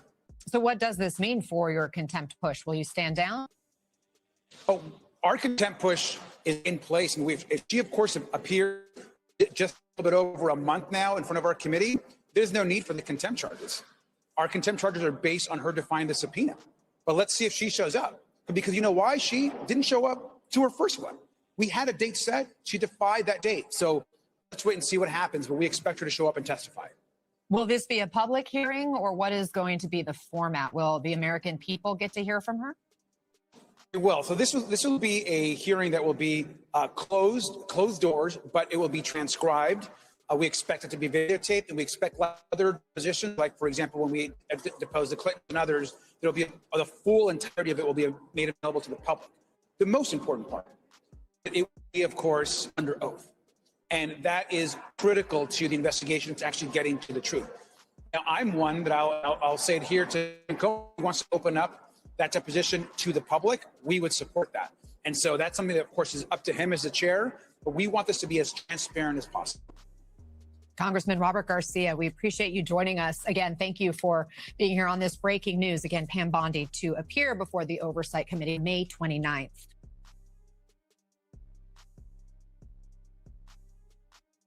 Oh, Pam Bondi, guys appear in front of the House committee.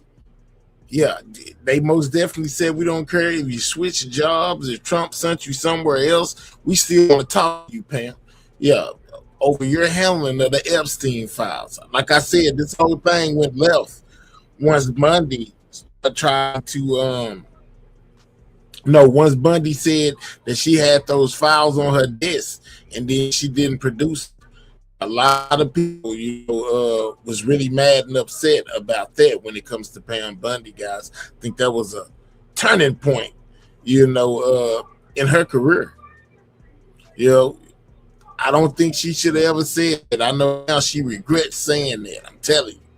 Yeah, because that was crazy. Yeah, she was saying that she wasn't going to the deposition, but now she has basically accepted, guys. She did all that dodging, got took off of being head of the DOJ, and they still want her in there to talk to her. It was a fiery thing last time. Oh yeah, it was explosive. She wasn't answering no questions. She was asking more questions than she was answering, guys, when it came to Pam Bundy. Yeah, man, but that's pretty much it. That's pretty much all I have for y'all tonight, man. I hope y'all enjoyed the show. We most definitely broke down everything off inside of the title, guys. We found out about James Comey, basically what his indictment read as. Basically, they're saying that he made a threat towards the president, and they're going to pursue him all the way there, guys. We got Epstein back there, because his survivors came out and spoke, guys, and wanted to be addressed by King Charles, they wanted to be addressed or visited by King Charles, and he most definitely declined to do any of that. I don't think he even mentioned in his speech, but hey, they most definitely said Prince Andrew had hands in the Epstein files, in the Epstein situation, so wanted King Charles basically to address them, but he did not. We got Trump. He most definitely spoke on everything from the assassination attempt, to Iran, guys. We most definitely heard what Trump had to say. We got Cole Allen there, guys, who tried to assassinate the president, allegedly, who was able to run right past Secret Service, guys, and get shot at 4 times and did not get hit at all, not one time.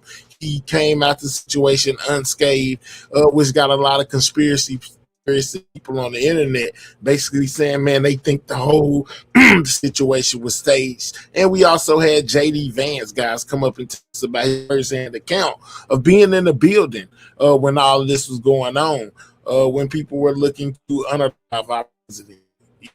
So yeah, we walked down everything in the title, guys. I hope y'all enjoyed the show. If you have not, double tap that screen. That's how you hit that like button, or click the 3 dots, hit that thumbs up. Make sure you subscribe to the channel if you're new. We most definitely keep you all the way up to date on everything going on over here on Everything News. So make sure when you subscribe, you turn your notification bell on to all, guys. You don't miss anything whenever I go live. Shout out to the new subscribers, the old subscribers.